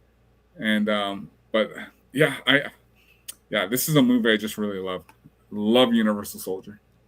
I love the comedy too that's woven in here. Just the little moments, like especially, well, several times revolving around her character. Like the scene you've already mentioned when he's pushing the car and she's sitting there, I think, hadn't she just lit up or something? She was yes. And the car got, and she just like flew. And then the other scene where they've like stolen the car from the couple in the hotel room or whatever, and she's like making apologies to them, and he just grabs her and yanks her. I said, I had nothing to do with this. I didn't. He just yank. But also then the plot about her smoking and him reading the pack that says, yeah, and he could like, this is bad. He takes it from her. And even in the beginning when she's rushing onto the scene, I when I was rewatching it, I made a note about this. I like the chaos of her getting there late. She's got the cigarette hanging out of her mouth. She's got her shades on, and she's getting all prepped for the camera. And they had to remind her to take her shades off, and she still had her cigarette hanging in her mouth. And then she took it out, and then she's just all professional in front of the camera. And when right before that, she just been like a ball of chaotic energy. I really like her character in here. And then when he's telling her to find the tracker. Yeah, he's telling her to find the tracker, and he says, "Just feel for something hard." And he's I like, love "Is that. that supposed to be there?" Oh, yeah. And then looking straight down says, "Is that supposed to be there?" She goes, "Yes, that's normal." It's funny, and he bends down between his legs, and Yeah. gosh, can you imagine the view from But her angle? but it's funny too, because even the one scene when he first strips and he walks out, and the hotel manager and his mom is like, They're watching. and it's like, you gotta, and she turns around, and is like, "What are you doing?" Of course, the mom has a look on her face, and Yeah, the owner and looks then at her and just goes, "Shame." Shame on you, and then he's looking too. And then what's funny is like, what's she doing with all that ice? I better call the police. She's hauling all this ice, and then when she sits down on the waterbed, I don't know, like little stupid moments Yeah. like that. And then I of really course, like that. and then of course he gets the, with the one scene where Scott is in the car, and then they hit the brakes, and he goes flying. Scott goes flying out, Right out, yeah. and then she's like, "Oh, he should have had the seatbelt Buckled on." up, yeah. Yeah, there's some genuinely funny little quips in there. Oh yeah. Yeah, I like I said, I think it's an all-round great movie of, Thank you. not only action, but you get your little quips of comedy, and of course you get some of the serious parts with, even in the bedroom when he's sitting on the waterbed, and then he turns on, like, the TV's on, and immediately goes to a Vietnam documentary, and you see how old Richard Nixon is, and he's just like, Yeah. then he looks in the mirror, he's just like, I was, it was it was like I was young back then. I'm still young, and yeah. he's old. What's going on? Yeah. I just want to highlight Hail Ruby Hove 9 gifting a 1 Kohlhauser Ara membership. Thank you very much for that.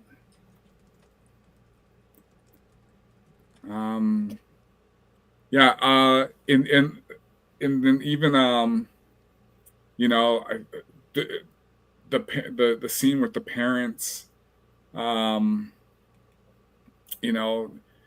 then the scene with the doctor, and like she's asking the doctor, why did you participate in this program? And it at the end of the day, there was a lot of serious parts of that of that movie. Yeah. Have you seen the I saw a deleted scene or an extended version, I can't remember, where they show like an epilogue at the end with her and him, or her talking about his final days or final years or whatever. Did you ever see that? I have a memory of watching that years and years ago. I don't remember if it was part of an extended version or if it was just a deleted scene that I watched. I don't recall. I don't recall, because I have the original DVD, and I gotta check that out. Yeah, I haven't fully examined the special features on mine. Maybe that is where I saw it originally, because I've had this DVD for a long time. So the cover you see, I don't have that cover. I have the other cover. So I don't know if this was a special features one. Oh, it says here that there's an alternate ending on some home video releases. So okay. There you go. I thought I saw it as an attachment to the movie, and knowing that it was different from when I first saw the movie. I don't think I like the alternate ending. I like how it ended. Yeah. In this version. Yeah. So the one, I think it's the Day of Reckoning Universal Soldier, where Van Damme and Dolph Lundgren's back. There's more. They tell you more of more of the program. They tell you more of the program of how these things, and they show you one of the doctors who actually helped participate in the program, where it was a failed experiment, and then they redid it. So let me just highlight this. This is the one I have. Okay. It's kind of got a red cover to it. It's got them standing, and then there's like red smoke or. Oh, okay. So that's the one I've got. Yeah, I actually saw that. Just Mr. Giles McCoy with 5 gifted Aram memberships. Green. Hail. Thank you, Giles. Much appreciated. Look at this. Get some nice gifties here. Yeah, it's I just, like I said, I love this movie. I don't think there was anything negative that I thought about this movie, because you got 2 of the biggest action stars. Because basically Dolph Lundgren's coming off of I want to say he's coming off of Rocky 4. What year was Rocky 4? Was Rocky 3 was 80. Rocky 3 was 83. 85. So 85 was Rocky 4, and this came out in 92. Yeah, so like he would have did some odds and ends, but this was like, I mean, for like blockbuster hit, because Van Damme, I think Cyborg was 88. I think Kickboxer was 89, 90, and then Bloodsport. So, and then you got these 2 powerhouses, because Van Damme was just doing Kickboxer and Bloodsport, and you got Lundgren, you got 2 of these big stars. So,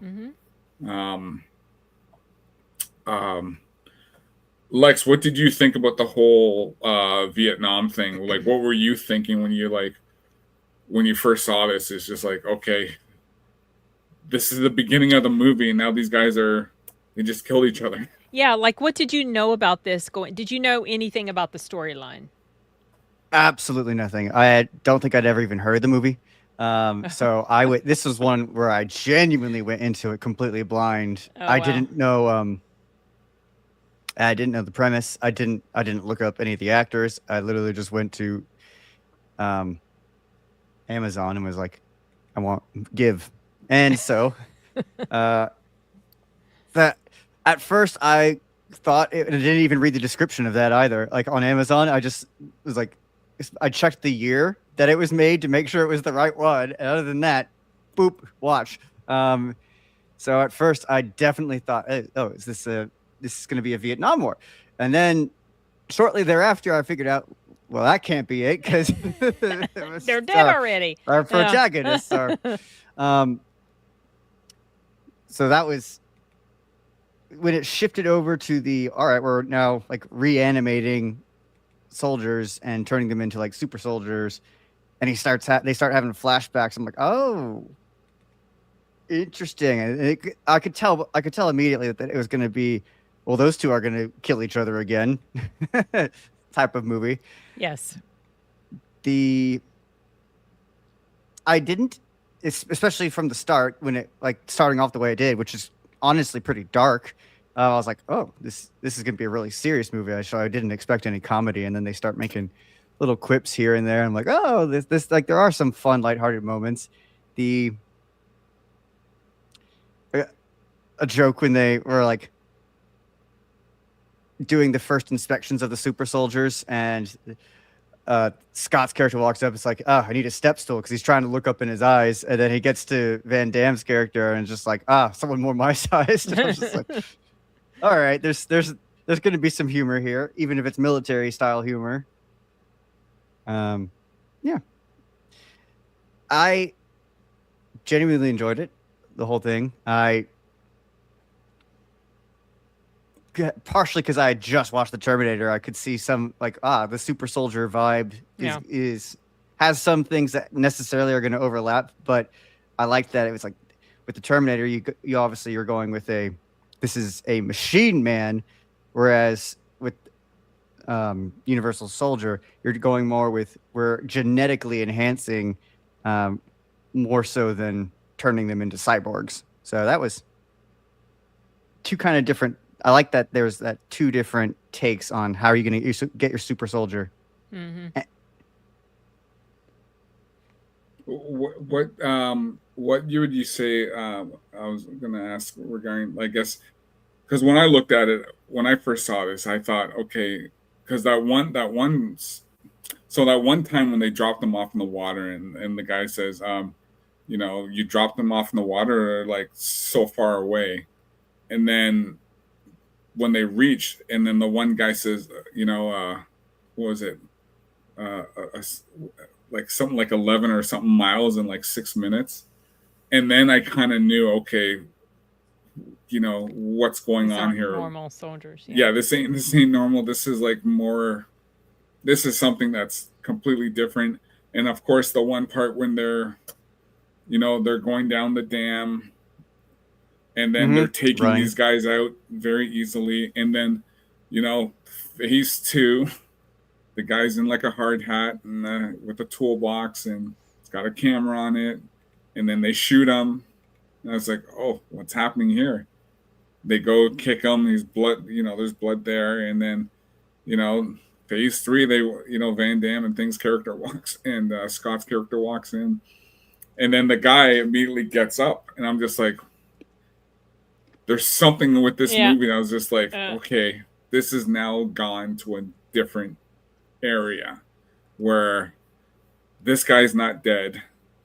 You know, they take out all the bad guys, and, you know, then Luke's character, GR44, is having flashbacks, and that's when this whole thing just, you know, then they're in this, then next thing you know, they're in this chamber. The doctors are wearing these crazy suits, and they're not. So, and then they're getting the thing into their head, you know, the serum. So that's when I said, okay, this movie's gone in a whole different direction. Yeah. As soon as we went into the super soldier territory, I was like, this is that type of sci-fi film. And which I didn't expect that, starting with the Vietnam like backdrop. I was like, okay. Because a lot of movies, there certainly are movies about Vietnam War and that type of stuff. So that I was genuinely expecting that until we got to the, oh no, that is not the vibe. It's, as Sim mentioned earlier, it's definitely touching on some of the effects that combat have on people, sure, but it really wasn't so much specific to Vietnam. No, because every situation they were they're like, you know, the instance when they're in the dam, and he sees the Asian couple, and immediately remembers the Asian couple that he tried to save in Vietnam. So I liked how that flashback came to him, and that it happened in almost exactly the same way. Like, he started to get a little bit of the flashback when they were at the dam taking out the people, and like he realized that guy behind him was the guy in his flashback. Yeah. And then it came back to him again. And he's glaring at him already. Yeah, and the way yeah, right. But the look on Van Damme's face when this realization came to him, I really liked both of those scenes a lot. Yeah, and as Lex just said, when that glare, when he gave him that glare, you like something was up. Like I actually felt like, you know, when, you know, you get those chills behind your back, because the way he looked at him, and he was just like, okay, something, like this guy knows something. But it was just, and then of course when they're both in the chamber, and he's like, he says he just froze up. He had some kind of memory, and after Scott's character looks over, I don't know if you remember that part, when they're both sitting in the chair. Oh, right after he had his moment, yeah. Yeah, when they're talking, and when the one guy says, like, he just froze up, and then, you know, he looks over, and then they're like, should we pull him out of it? He's like, no, we're gonna keep him in. You know, he'll be fine. And he's like, you know, you got to follow orders. And then, of course, that's when Ali Walker's character comes in, and everything just goes down here from from there. But then, of course, you know, and then of course he's having flashbacks throughout the scene, and then the ending when he tells Ali Walker's character to run, and then Scott throws a grenade, and that's when more of the fight ensues. So yeah, but that first glare, it was one of, I think when I saw it, I was just like, I made the ooh noise of that like that's intimidating. Helps that that's a big character. He is large. yeah. Very. Oh yeah. Well, and Van Damme's not like that big, but they just, like I said, I think they really worked off each other very well, and that's why I really enjoyed this movie and how it went down. Yeah, I don't think there was anything negative, and that's why and they brought out TV movies of Universal Soldier. It had Burt Reynolds in it, and Really? yeah, a couple other guys. It was just Okay. it was filmed in Canada, and it just looked real cheesy because they were trying to go right off the first film, and then it wasn't until Van Damme wasn't in them, and then of course then there was Universal Soldier: The Return, and Goldberg, this WCW star, WWF star, was in it, and then Van Damme's character had a daughter from Ali Walker's character because she had passed. Right. So, and I have a vague memory of knowing that somehow. That movie was a failure. Okay. It was a failure, and that's how it was, with the sequels. Like, and it wasn't until they brought back both characters for Reckoning, so which was decent. Van Damme basically, they ask him they basically tell him he has to go rescue some president of some he's still working for the U.S. military, brings him back in, and then he has to use the serum again, and he just goes off and tries to rescue the president of some foreign country. So but yeah, I just really enjoyed this movie. I can tell. Yeah, it's one of my favorites. When you got two of the big action stars like in one movie, okay, it's like I would rather watch this than The Expendables. Oh, for sure. Yeah. Because The Expendables didn't even have a plot. It was just to bring these action stars back together again. That's all that was. When you have Van Damme, and this is Van Damme in his heyday because he's doing all these movies now, and Lundgren's doing this and that, and just putting them side by side. So, Lex, anything else you have on this?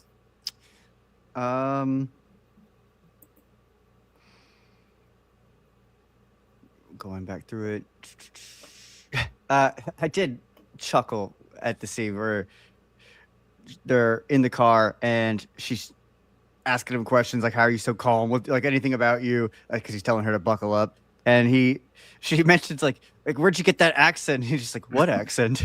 Oh yeah. It's just genuinely a fun movie, and it's funny. It's got some great action scenes. I mean, what's not to like? I like the part when she asks him, "Is there a Miss 44?" That was funny. So I gave this movie 100%. Wow. And this was so if you can see here, I did this in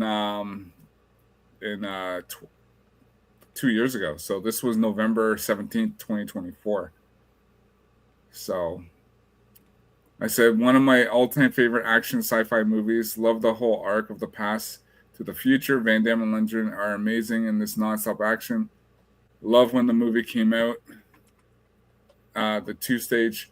Oh yeah, and the two staged a fake fight at the premiere. Classic. Is that on? Is that online anywhere? Yeah, you can go to YouTube. Oh gosh, that's funny. I wish I had seen this on the big screen, but I Just didn't. saying. Almost Human, All This Perfect, Almost Under Control. Universal Soldier came out the year after Terminator 2, and the movie going public was definitely fully into the concept. I love the film. Getting to see Jean-Claude versus Lundgren, Frank Dux versus Ivan Drago, Frank Castle. Yeah. So, just trying to see anyone else. Review can no great action movie, begging for a reboot. I don't want to watch it. I don't want to see a reboot. That's all the. Yeah. I have a question for you, Cole. Yeah. What is, of all of these movies that have come out, what do you think is the best sequel? Or do they all suck? Are you talking like today? No, like the Universal. So all of the Universal Soldier movies. This is the first one, and they've made others. What's the best additional Universal Soldier movie that they've made? I think the Day of the Day of Reckoning. Is that the second one? No, well, no, that's like. Okay, so that would be. There've been so many, I don't even have them straight in my head. There was the TV movies. It was like, let me just do this. Okay. So, was it the Day of Reckoning? No, it was this one here. Regeneration. 2010? This would be, yeah, this would be the best one. Okay.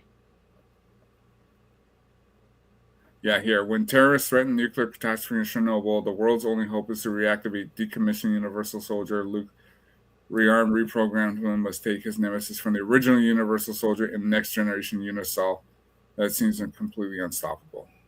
So, and John Hamas did it. How many did Dolph return for? 2. Okay. So, and then there was this one.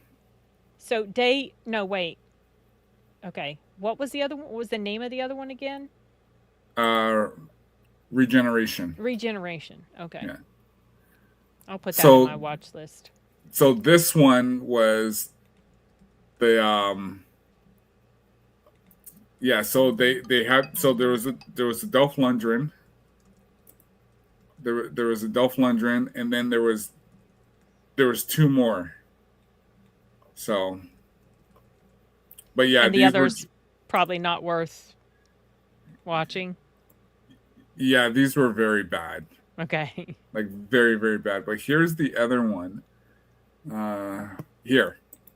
Universal. So this would be direct to the original Universal Soldier. So it's about to throw an action one against Seth, the supercomputer. Take revenge. So basically, the supercomputer that it basically, what did they say? It basically was the ones that programmed the Unisols. So yeah, it was pretty bad. I saw it in the theater. I didn't even add a review because if I did, it would be like a 0. So. But yeah, out of all of them, I would go with the Regeneration. Yeah, okay, I'm going to add it to my list. Because that one basically has the best arc for them. Especially for Jean-Claude Van Damme's character. Because his character now is just like... when you watch it, you'll understand. He's not the same. Okay. And you would almost... When you watch it, you almost feel sorry for him for... what he's trying to accomplish and what has happened to him. So, okay, same thing. Same thing. Having watched the first one. What's that? I said, should I stick to just having watched the first one? No. I would, after that, because you just watched it, Lex. I would go to this one, and only this one. Yeah, and only this one. Okay. If you want to watch something disappointed because you're bored, then you watch the other ones. The world is full of disappointing things to watch. Yeah, I'd rather stick with things that, I think I might enjoy. Yeah, no, you would like this. I like this one. I do like this one. So, but yeah, no, it's one of my it's like I said, it's one of my favorite movies. Yeah, I can tell you gave it 100%. So yeah, like I said, I'm a Van Damme fan. I pretty much like all his movies. I really like Time Cop Me and too. Replicant. Yeah, Time Replicant's Cop, good. Replicant, Universal Soldier. Those are probably my favorite Van Damme films of all the ones that I've seen of his. Did you see Double Team? I did. What did you That's the think? one with Dennis Rodman, right? Yeah, and Mickey I did. Rourke. Okay, I did. It's okay. It's not one that I've rewatched multiple times. Probably if I went back and just watched everything of his, my categorization and list of favorites might change. But these three are the ones of his that I've returned to. Like I have actual physical copies of them because I like them so much. I liked it. I love Double Team. I just think it's good action, and this is when Mickey Rourke was like cut because he was a big dude. Like Yeah, way back when, yeah. yeah, he was pumping a lot of iron. There was also And one where Jean plays twins. Double Impact. Double Impact, yeah. Yeah. And I think that's the one that is it Double Impact that the bodybuilder Corey, what's her name, is in. I think she plays in that. Oh my gosh, I'm blanking totally on her name. But yeah, and then there's the one where he plays he's someone that's like helping this lady out at her home in the country or something. I can't remember what that one is. That was that something to no Nowhere to Run. What's that? Is it Nowhere to Run? I don't remember. Chat help us out. I think it's Nowhere to Run. Okay. Let me see. I remember liking that as well. Like I've liked a lot of his films, but my favorites are those three. Like I said, those are the ones that I. Yeah, I think that one's Nowhere to Run. Yeah, that's it. It's Sam, an escaped convict, lands up on a farmland owned by a widow. Yep. Yeah, I also like Death Warrant is one of my favorites. I've seen that before too, but I don't remember anything about it. Yeah, it's the one where he's in prison. Okay. I liked I love Sudden Death. I've seen that too. That one's great. And we had this discussion on Jay's channel yesterday. We were on Midday Mixer because the new Street Fighter trailer just really Hard Target. The new Street Fighter just released. And I made my, and Jay said, "Listen, hey, this is the show where always you don't like something, like you can say your piece." So I don't like the new Street Fighter. I love about the one that's getting ready to come out. Yeah.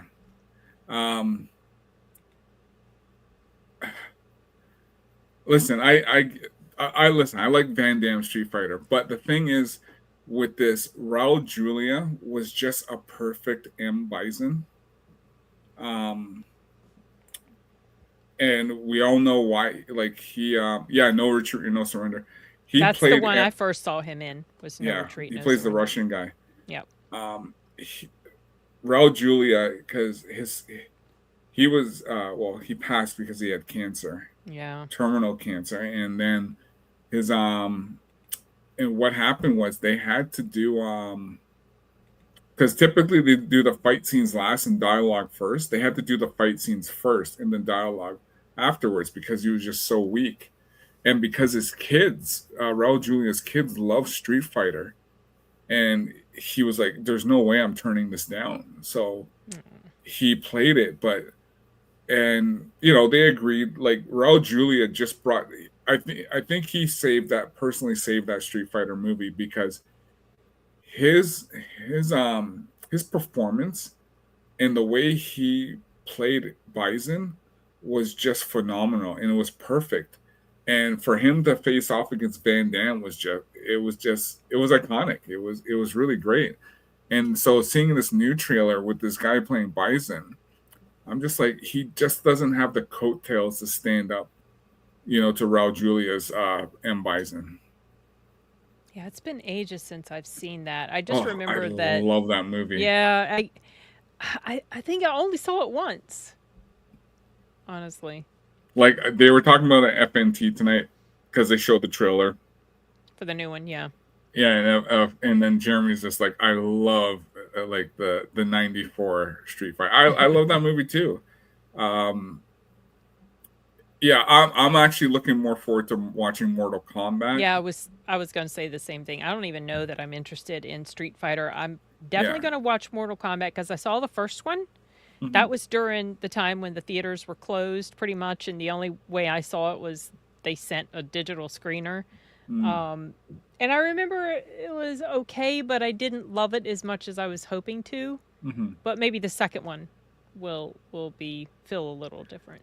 Yeah. Oh yeah. I love this line. Yeah. So, that was great, but that was a great movie. It was great action. You know, a lot of stuff was happening on that set because Van Damme was the highest paid player. There was a lot of stuff going on between him and Kylie Minogue. Yeah, because she played Cammy in that. I don't care what anyone says. I think she was like the best Cammy, and yeah, I just thought, yeah, Raul Julia was just perfect in that movie. Well, I don't think he's ever been bad in anything he's been in. No, well, actually, no, he was. There was a movie called Future War.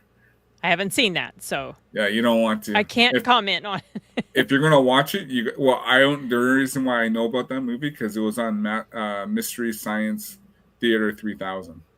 So, okay. That's where I don't know if you ever heard of that. I have heard of it. Oh, you're talking to Lex, of course. I have heard of it. Oh gosh. I haven't watched it. It's where they review bad movies.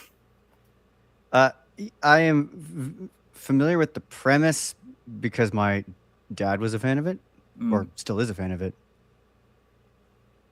That's what I got. Yeah, I watch it because if it's like if it's on YouTube, like because they have a YouTube channel, so sometimes it'll pop up in my feed and I'll see it, and I was like, yeah, okay, that movie was pretty bad. Just show here. The Wayfarer, thanks for being here. In the movie Lionheart, I watched it with my ex. There was a scene where Van Damme showed his tone hard ass, and my ex screamed upon witnessing it. I think she liked it. LOL. Screamed? Okay. Yeah, she really liked it. Well, you know, one of his first. Well, he used to train with Chuck Norris, and then one of his scenes was in the movie Breaking. The breakdance movie where he's in the background dancing. I don't even know if I ever saw that. Yeah, I love Breaking. I grew up watching Breaking movies, so yeah. So yeah, like I said, overall, I give I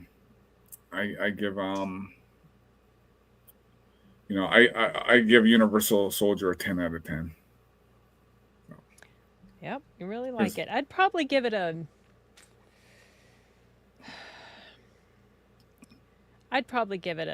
8. Yeah. Yeah. Lex? I have to. Again, it's one of those I have to give it an A, not because it's as iconic to me, given I've never heard of it, but there's nothing. There's not really much for me to criticize. It was fun. The action was good. The characters are funny, but also likable, and yeah, I don't know what to say. It's like I genuinely enjoyed it, the whole thing. There wasn't a part of the movie where I was like, oh my gosh, can we hurry this up, please, or anything like that. So yeah, Jose's enjoyed both of these.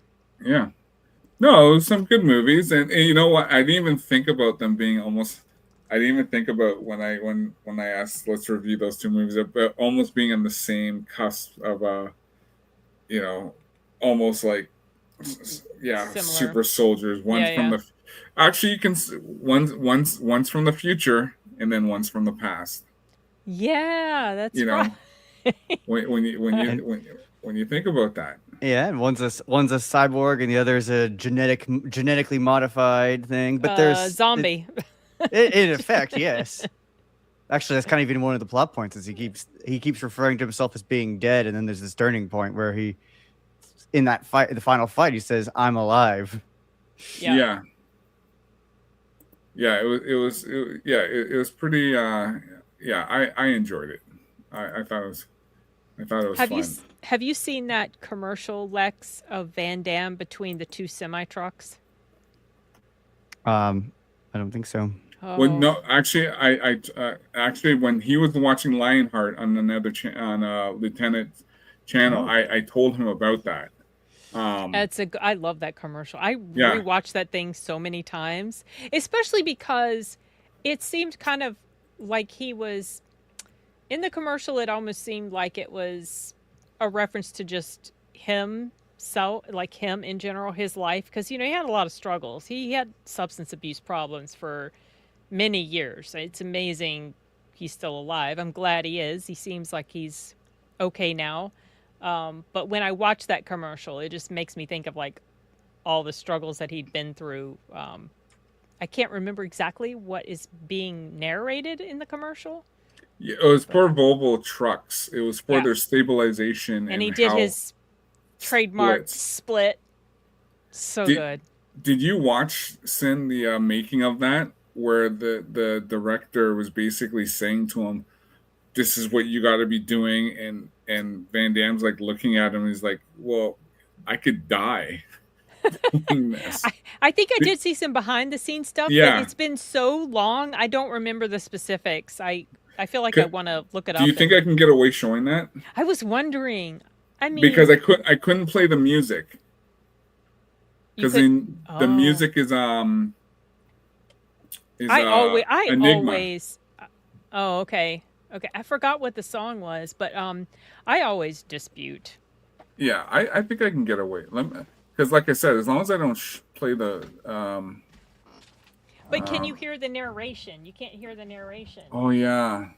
Because what he's saying. All right, don't make her hit the camera, Aurelia. That's Chibi. She's going to bed. Okay. All right. Her little nose is going to hit the camera. Oh, maybe you could turn subtitles on. Yes. Close captioning or something. Okay. Let me see here. Okay, let me just do this. He didn't do his trademark split in this one. I don't think. Don't remember. Yeah. No, he didn't. Okay. Okay, hold on. He did a bunch of spinning kicks, though. Yes. As I have come to expect. Okay, here we go. Oops. Okay, so let's share this. Let's stop this one. And later, Lex, go back and watch it with the music, because the music is good. Yeah. Yeah, because I told Lex he needs to watch this. And he didn't. And he didn't. Shame on him. Yeah. I am sure you are shocked.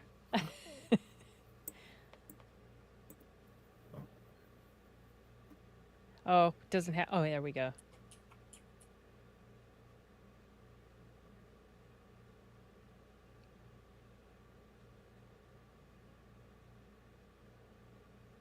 And Lex, the trucks are actually going backwards.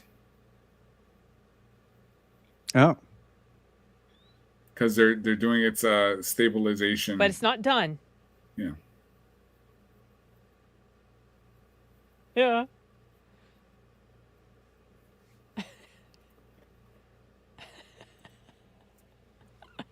I love this commercial. Look at that.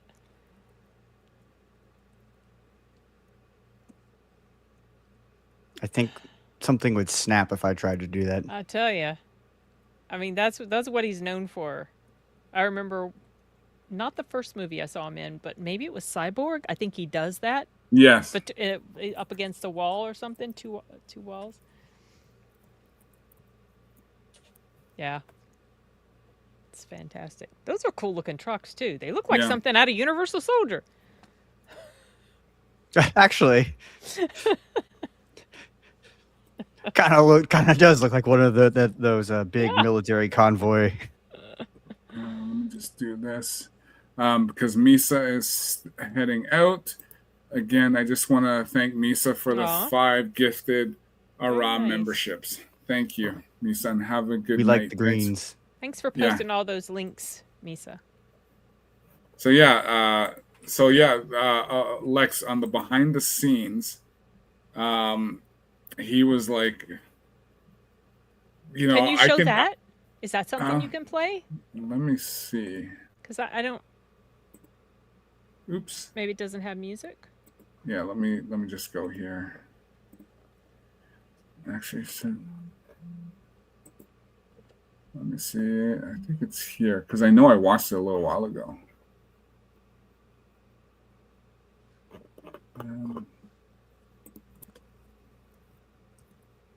Oh, here we go.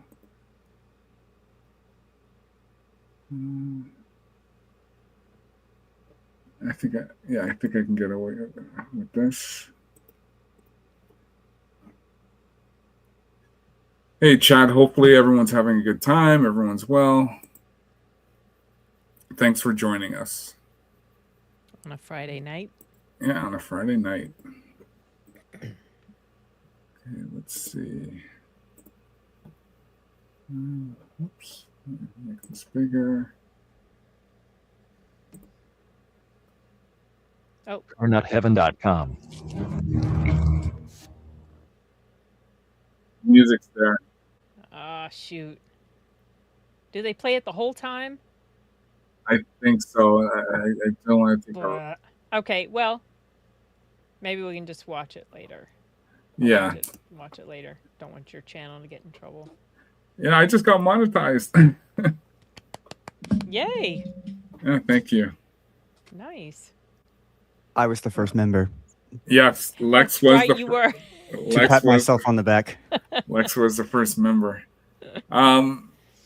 Yeah, so because I was thinking next for a movie, next couple movies, I was thinking of Michael Douglas, The Game.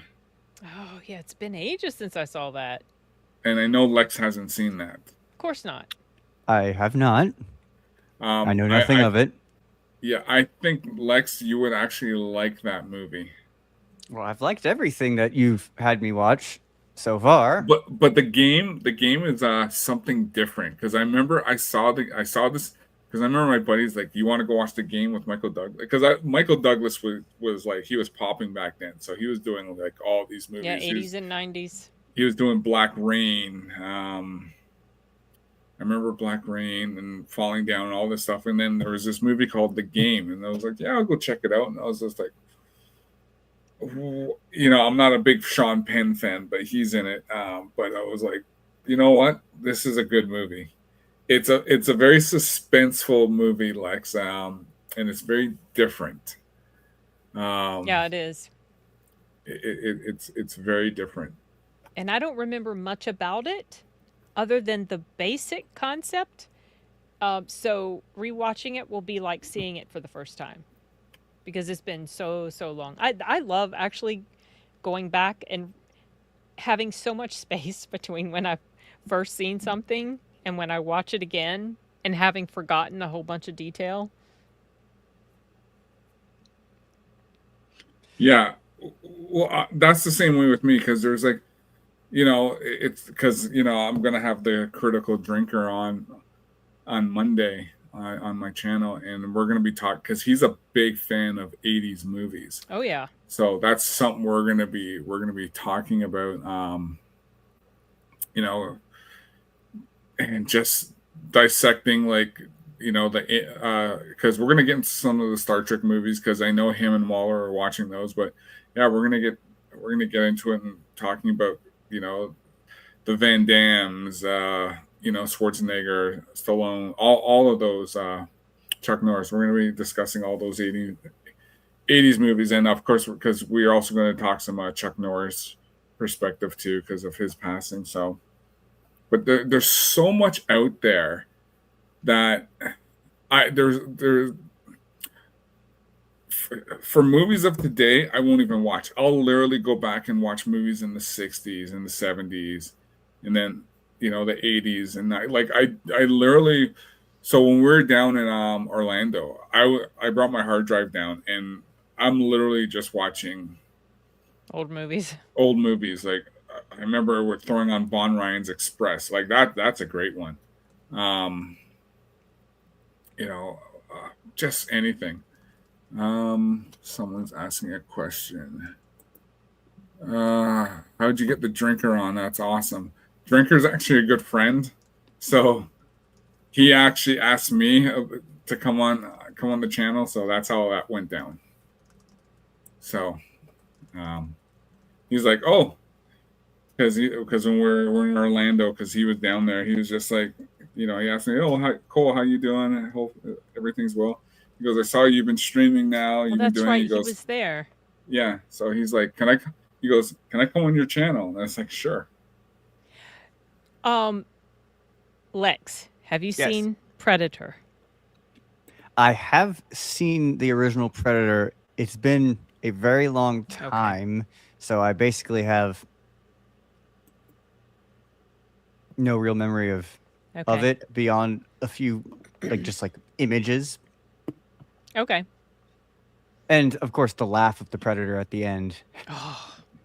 Yeah, I love that. That's a good movie. You know what? Because I actually, of course, in Orlando again, I threw the Predator on. I love that laugh, just the way it starts off, and then it just goes higher and higher and higher. And it's just like, and the way Arnold looks is just like, I gotta get the F out of here. He's figuring it out. He knows what that means. The very first time I saw Predator, back in the 80s, it disturbed me. The scene that disturbed me the most was the character. His name is Bill Duke, right? Yeah. What happened to him? The way that was filmed, that really bothered me, because to me it was like so graphic. And I was like, well, I don't think I really I don't like that as much as like the Terminator or Commando even. I totally changed my tune because I rewatched it many, many years later, and I had forgotten a lot of detail. And when I rewatched it many, many, many years later, I was struck by just how absolutely fantastic that movie was. Like that moment where he's crawling up out of the water and the Predator comes behind him. Holy cow. I love that scene so much. So yeah, you should rewatch it, Lex. And Lex, you should watch Predator 2. That I don't think I have seen. It's been a long Predator time since 2, I've seen that I one. think it's a good sequel to Predator. Well, I think it's the only sequel to Predator. Agreed. 100 battles. Why don't you tell me who the best character in Predator? Ooh.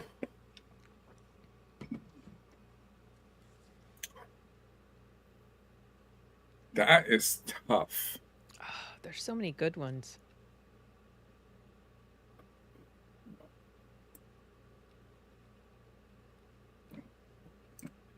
Yeah, Bill Dukes, Mac, Jesse Ventura, Blaine, Arnold, Weathers. That's all of tough. them, pretty much. Yeah. Oh, the way that scene was shot when the thing that happened to Carl Weathers happened, and the camera was going around. Yeah. Oh, I love that scene too. And you know what? And his scream. Yeah. I love his scream. He was like that. It's funny. Somebody did a video, and it's from Rocky. It's from Rocky 4, where he's in the pool, and he's watching the TV.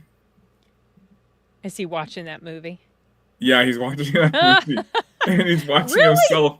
Yeah, somebody did it, and I was just like, "Oh my god!" This is because he has that skull. He has a skull look on his face when he's holding the tennis ball. Because he's throwing it to the dog, and and he's watching the Predator, getting at him, and he's just like, and that was just like so cool. But yeah, Billy was that one scene when Billy's like, we're all gonna die. Because when Thing asks him, he goes, Billy, you know something. And he's just like, we're all gonna die. It's just like, yeah. It's great dialogue, great filming location. Yeah. I remember Arnold saying about the character, the girl that was Anna. Right. He was saying, I can't remember if he was saying the director or somebody else involved in the movie was like wanting to put a scene in where he and the girl, have some action together. And he pushed back against that because he was like, like, it doesn't make any sense. We're in this jungle. We're fighting against this thing that's killing us all. You really think it's going to be suitable or for us to go off and have fun in the bushes? And I agree. I'm glad they didn't do that. Yeah, and just stupid. quickly, 100 Battles. Yeah, I think everybody is great in that movie, so I can't really say for me who the best character is. I just think they're all great, because they just have that special, with Blaine telling his jokes, and it's he's the one with the crazy crude jokes all the time. Yeah. So everyone has. Was he not involved in the writing of that? I think he was the director in one of the movies. He was the director in one of the movies, but why did I think... I know he's been involved in, like, writing and directing and stuff. Yeah.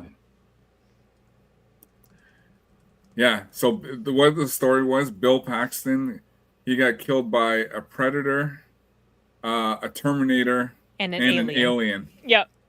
That was funny. Guy's unlucky. Poor guy. One of the things I want to mention was regarding Predator. I always want to know what the backstory was, because remember,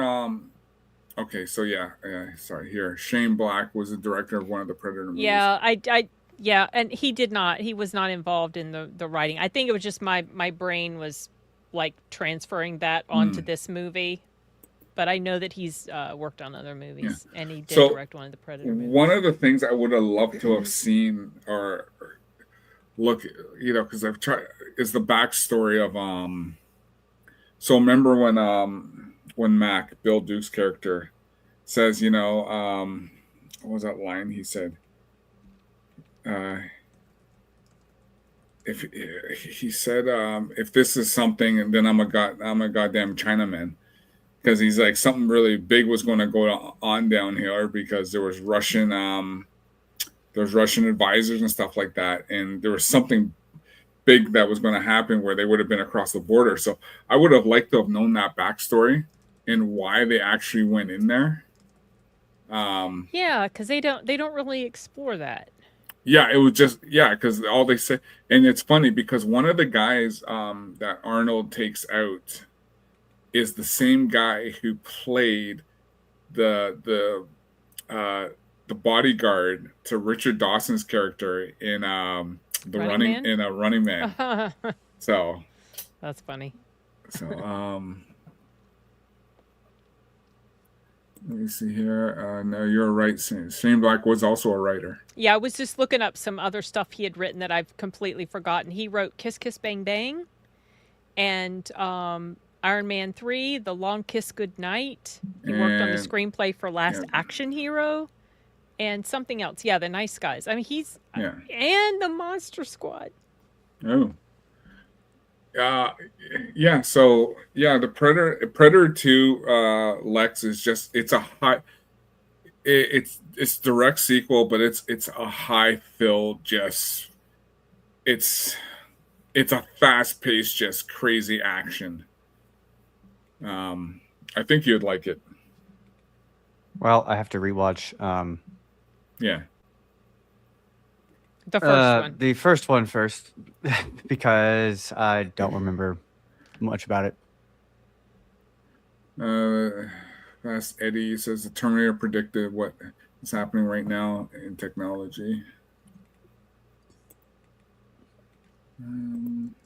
I mean, maybe. Yeah.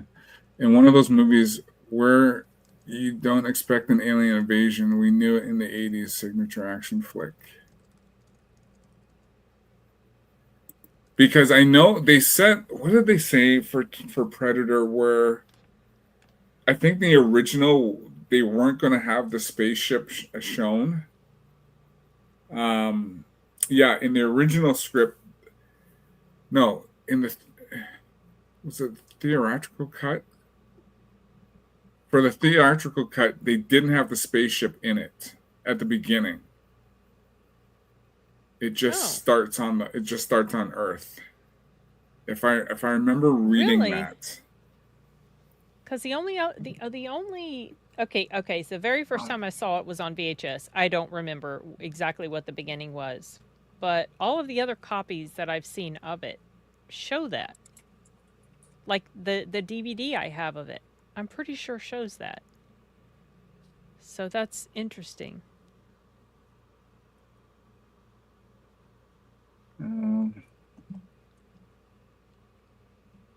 I remember reading that. Because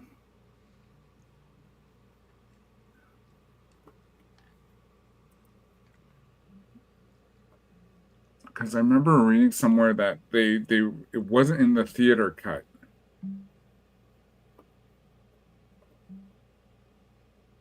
I'm just looking up here.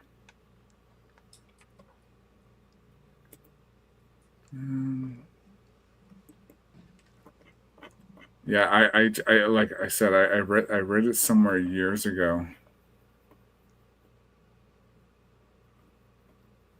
And of course, Van Damme was supposed to be original right. Predator, and it was a terrible character design. Yeah, it was terrible, laughable.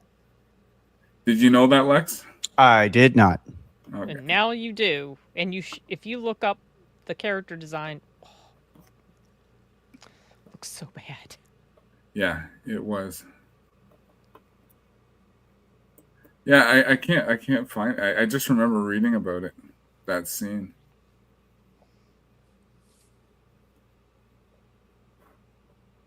Yeah, I'm just trying to. Was there? Besides you, there was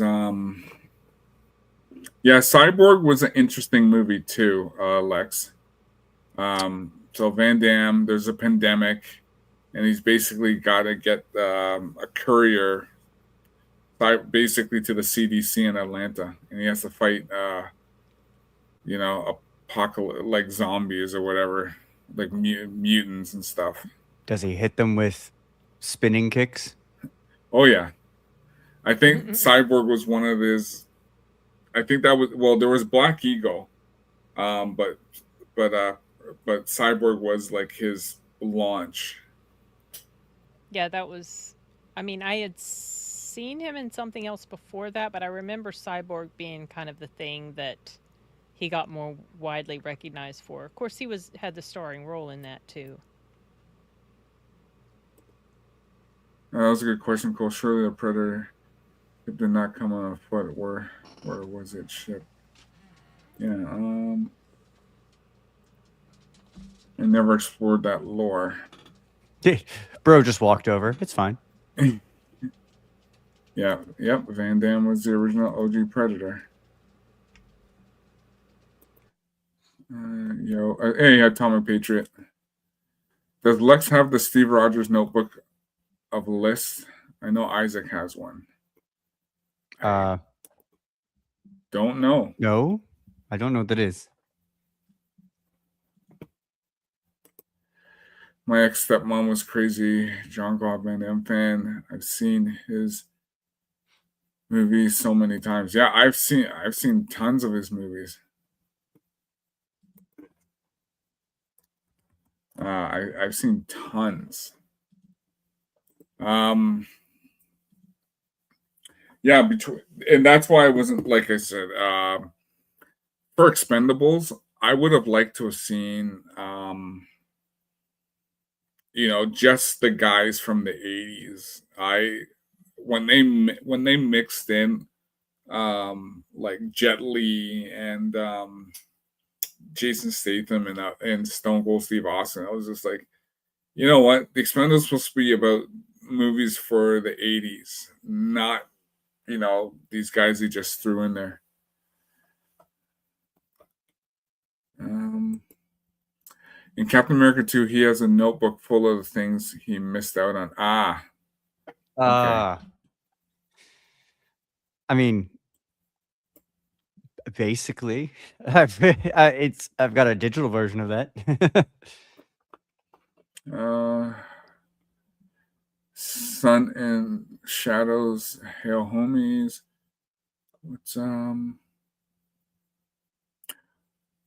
What was his last good movie? Oh, geez. His last good movie for me, I would say Sudden Death. That was my last movie. That was the last great movie, I think, was Sudden Death. And I know you just watched. What, this is like your second Van Damme movie you've watched? Correct. Lex? Okay. So yeah, you would have to get caught up. Yeah, Jarentina got me to watch Lionheart, which I enjoyed, and then you guys got me to watch Soldier. Yeah, it's Sudden Death. Yeah, I like Sudden Death. I always love that scene because I'm Canadian. So there's that one scene when the vice president goes into the because it's basically it's hockey. So he goes into the one room and the vice president is like, "Are you Republican or Democrat?" It was like, "No, we're Canadian." That was funny. Yeah, the quest was pretty good.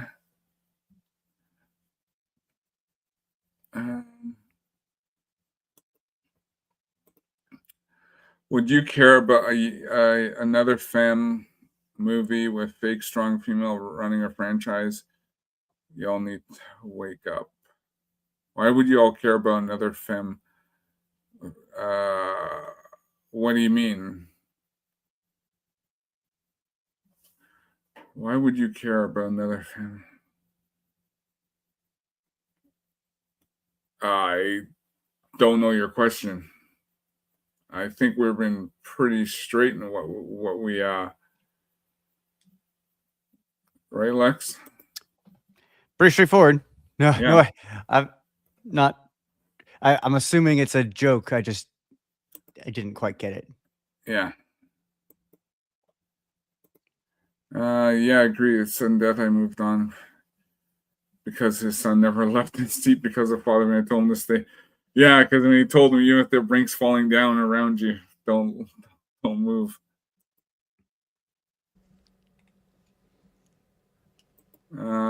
Yeah, I saw Sudden Death in the theater as well. That was very fast, but and of course you got Powers Booth. Great actor. I like Powers Booth. Yeah, he was in Deadwood. Yeah. He was also in 24. Yeah. He's in a lot of stuff. He played a good bad guy. Yeah. Let's talk about real action star Steven Seagal. Oh. Kidding. You know what? I'm just gonna say this. I like the first Under Siege because it was Tommy Lee Jones, Gary Busey. That wasn't the second one, yeah, but and I like Mark for Death. So I remember, wasn't he in Executive Decision? Yes, for like 5 minutes. Yeah, I remember being completely shocked when his character. Oh, hey Corey. Sorry, I just now saw you were. That's my cousin, you guys. I didn't even notice that was you that made that comment about Steven. Sorry, I wasn't paying attention to the name. Hey Corey, how you doing? I like the first Under Siege. Oh, he doesn't. Steven Seagal doesn't. I kind of could. I feel like I kind of could see that. Steven Seagal seems like he's got some ego issues. Oh yeah, they don't like each other. They do not like each other. But yeah, for the two movies I liked was Under Siege, the first one, and Mark for Death. Yeah, exactly, because Yeah, of the twist. some of them, yeah.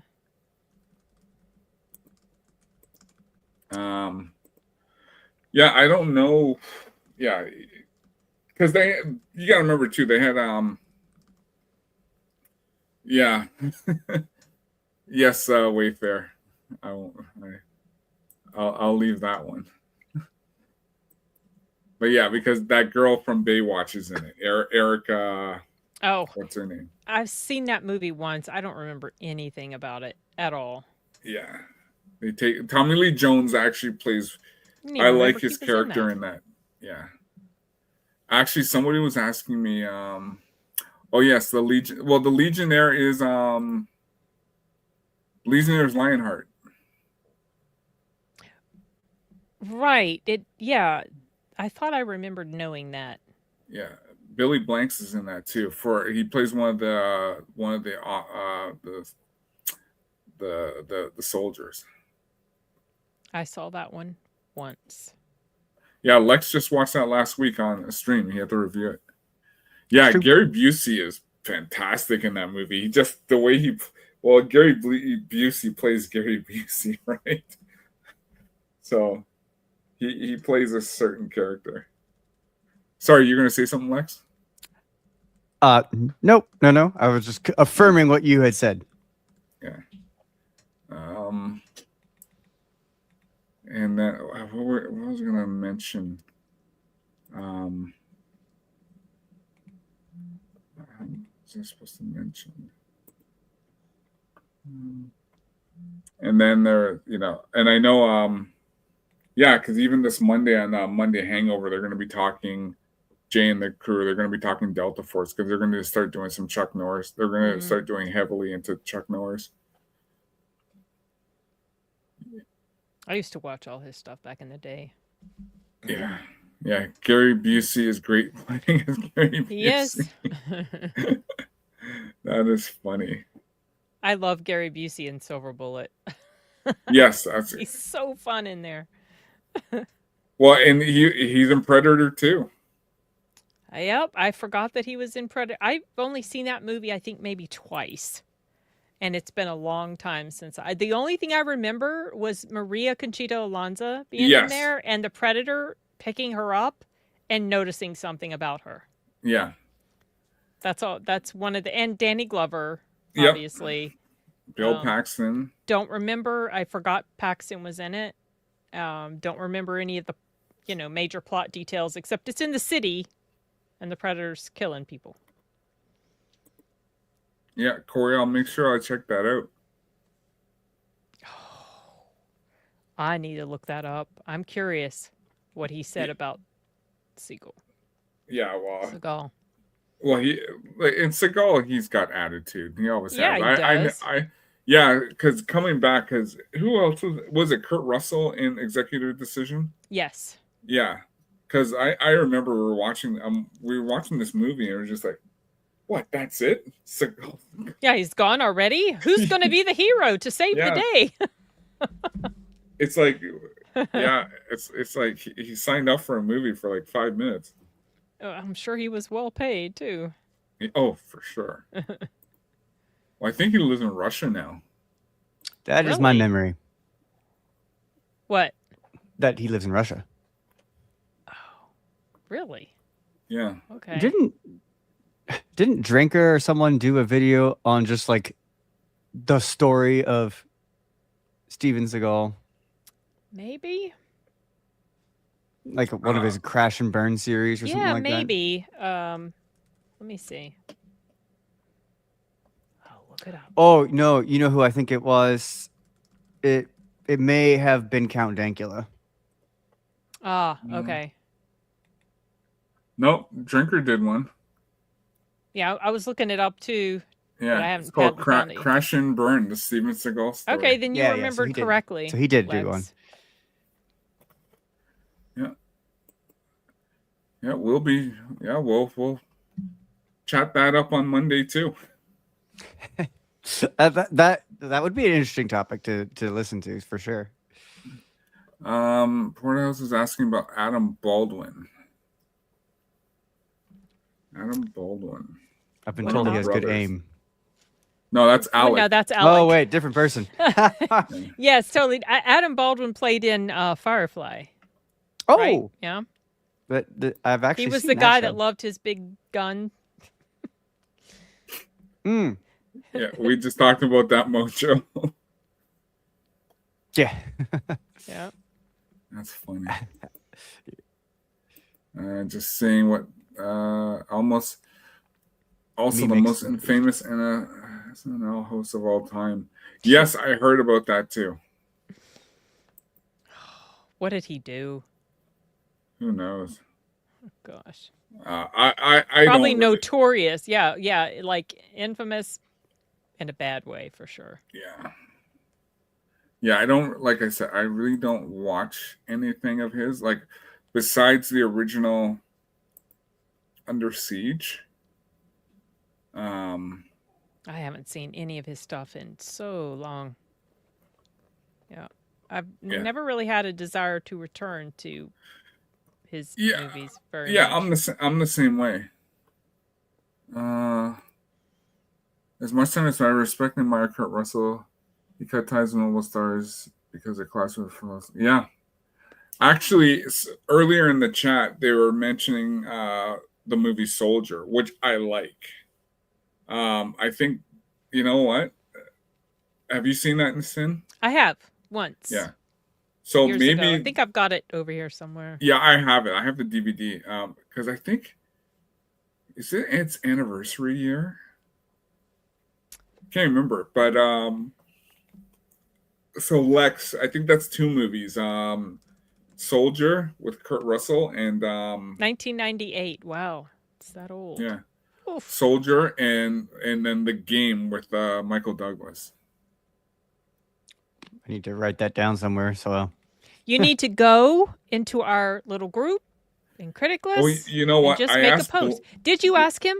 He's supposed to get back to me because I messaged him. I did message him, so yeah. That would be really cool if that feature could be added. Yeah, I love Kurt Russell.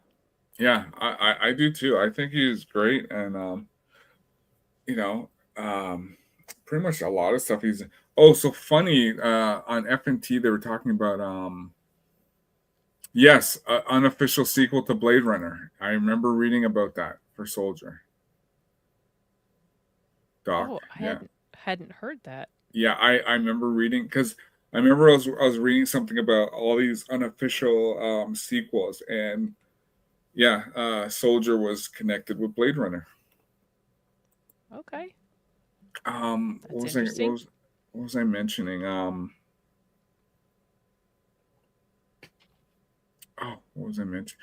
so on FNT they were talking about Tron Ares. Because they were talking about how it came into theaters in like 2 weeks. The movie was gone and never heard from it again. Yeah, it didn't last. I didn't because I love Tron, like the original Tron. Legacy was okay, but when I heard about this one, I thought that Jared Leto, whatever. But I thought this was going to be a movie I would have wanted to watch until I saw the trailer, and I was just like, nah, I'm not interested. I ended up going to see that one Saturday night back when it was out, and I'm not huge into Tron, so I didn't go into it with any sort of like I didn't really care. I just wanted to see something on a Saturday night. I ended up enjoying it okay, but it's not really a franchise that I fully connect with. But I'm glad it was all right. I didn't walk out of the theater angry or feeling like I'd completely waste my time. Don't really have a desire to rewatch it though. Yeah, I just had no interest in watching it for some reason. Yeah, a lot of people didn't. So, and like you said, I thought Legacy was okay, but I wanted I wanted more of the OG Tron, but more updated. And plus, the other problem I had with Tron Ares is Tron wasn't even in it. No, he wasn't. So you have a movie with the title, and you don't put the the character in it. So that was the one problem I had with it. I'm interested in the soundtrack. Yeah, it was 9 Inch Nails. Yeah, that's right. Heard about it, but as you might have guessed, You didn't haven't see seen it. Of course not. So, but yeah, that's 2 movies so far, Lex. Soldier and The Game. So maybe we'll throw a third one in there. See if I think we usually have time. Just got to think of something that you would like. Does it have to be older movies? No, unless you want to pick. I generally look from. I mean, I'm just thinking. Obviously, my mind almost automatically gravitates towards Arnold movies because there's some great ones. There's like True Lies. True Lies is good. Obviously, Predator, Red Heat, Kindergarten Cop. So there's so many to choose from. Did you? I don't know, Cyn. Did you? You knew? I get you would have heard. They were trying to do a sequel to True Lies. They've been talking about it for a while. It's never going to happen. Unfortunately, they should have done it like 10, 15 years ago. Should have did it a couple of years after the original. I agree, because that was James Cameron's last great movie, True Lies. But I really, really hope that they are able to follow through with King Conan, because it's a good time now for them to do it when he's older. His character would be older. Yes, Last Action Hero, very underrated. It's very underrated. I love Last Action Hero. So self-aware. It was like one of the movies from way back that was, very self-aware. And I don't think people were ready for that. Maybe. Cole Hauser, I have an 80s list. I have an 80s list on Critic List if you're interested in evolving my list. Sure. Let me take a look.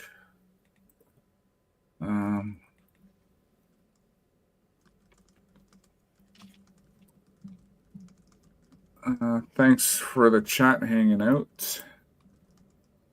Okay. Well, now I'm following you.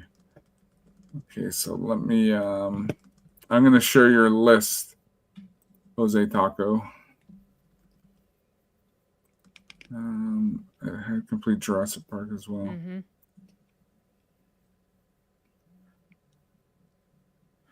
Okay, let me just share my page. Oops.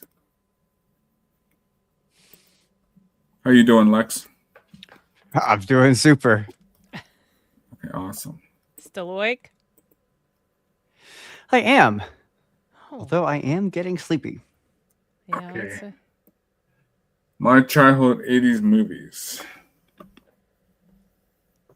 Okay.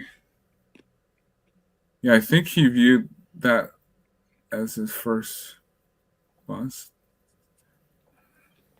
Back to the Future, Gremlins, Indiana Jones. Okay, aliens. Let's see. You know what? Indiana Jones and the Terminator. I have to watch. Wait, did you say you haven't? I have seen Indiana Jones and now the Terminator. I was about ready to jump on your case. Sorry, Cole. No, that's okay. Reacted strongly to what I thought I heard. Lex, have you seen Lethal Weapon? We've talked about this before. No. Okay, I forgot. We've talked about that. Oh, that's right. We did go through a list similar to this. Yeah. Before. I like Teen Wolf. Nope. Teen Wolf. Michael J. Fox.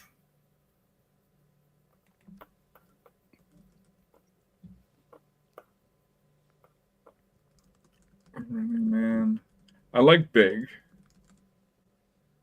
Oh, did you hear about it was my list. Okay, we did see this list.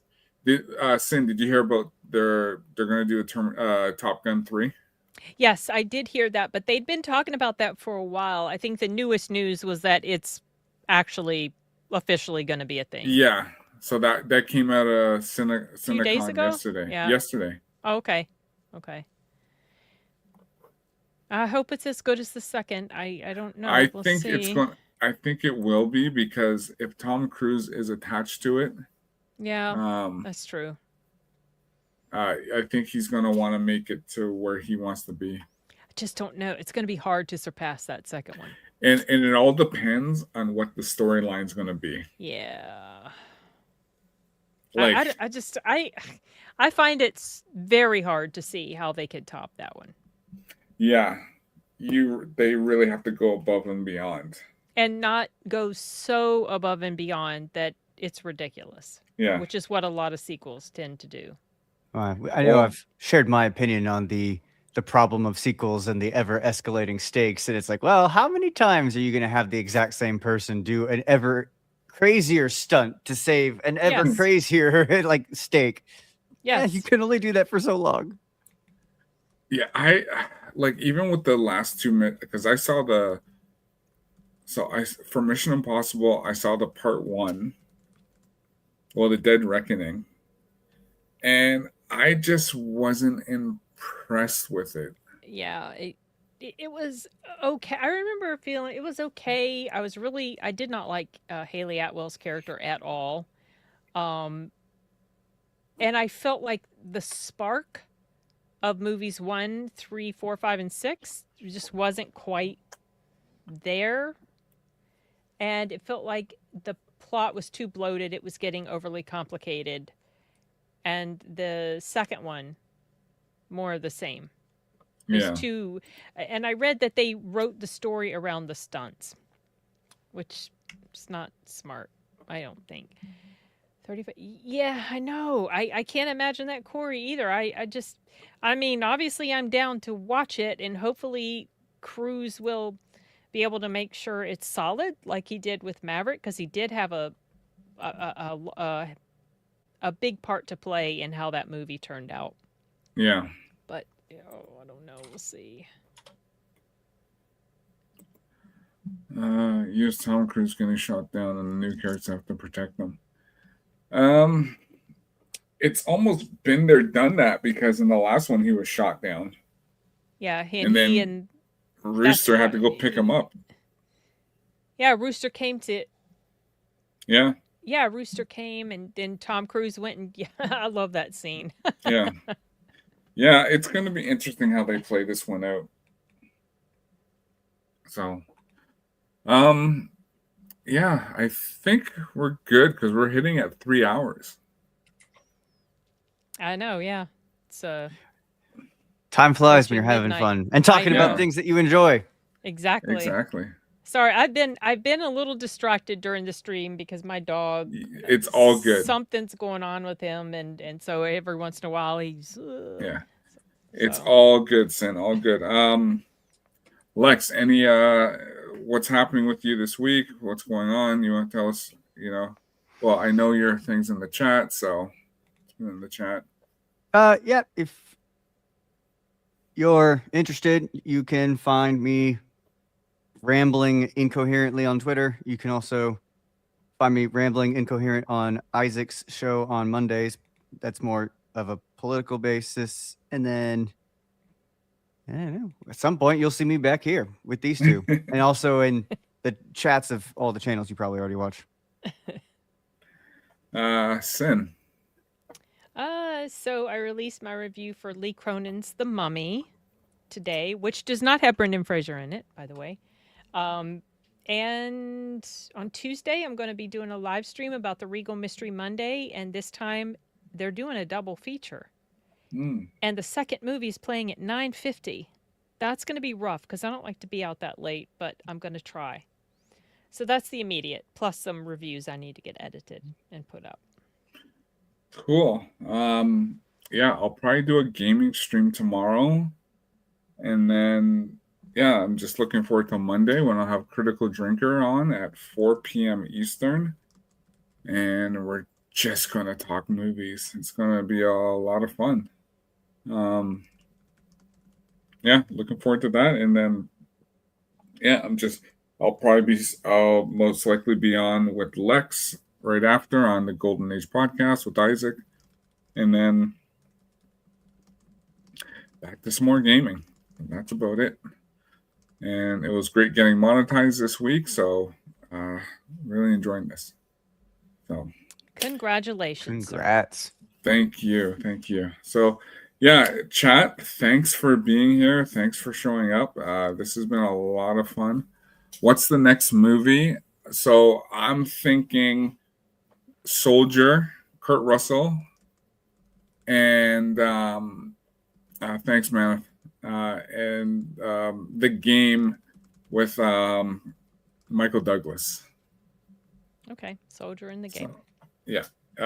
If we throw one more in there just for kicks, well, I'll let you pick one more. So I feel like, so I threw out some suggestions, obviously Arnold related suggestions. That's and fine. Maybe Lex can pick one he hasn't seen. Or Lex, do you have anything off the top of your mind that you would like to see that you just haven't seen yet?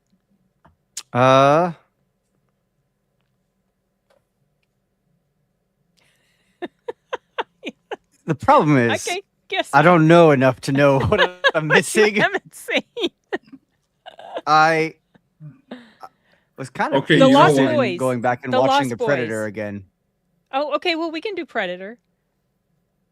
Well, we did talk about it a little bit. We did. Yeah. But there's also The Lost Boys, and then there's Fright Night. There's also Near Dark, which, Cole, you have not even seen. No. Maybe we can hash it out in chat. Yeah. And You know what? figure it out. Next chat, I gotta do I'll throw a poll in. What movie should Lex see? Okay. that could be fun. You Let get the them chat to decide. vote You on what I could, you need to see. could put up a poll in your community. Yeah. Yeah. I Just like can't- come up with some to suggest Yeah. they vote on. yeah, we'll figure that out. And then we'll Did go he- with that. Yeah. Did he see Short Circuit? I don't Probably think so. not. If you have to ask, I mean, I asked what are you about doing everything. Sometimes you surprise me, but still. here? I think I'm running out of surprises. Nice. All right, chat. Thanks for joining. Thanks. Yes, thank you so yeah, much. have a fantastic weekend, and we will talk to you soon. Take care. Bye. Anniversary to G.I. Joe.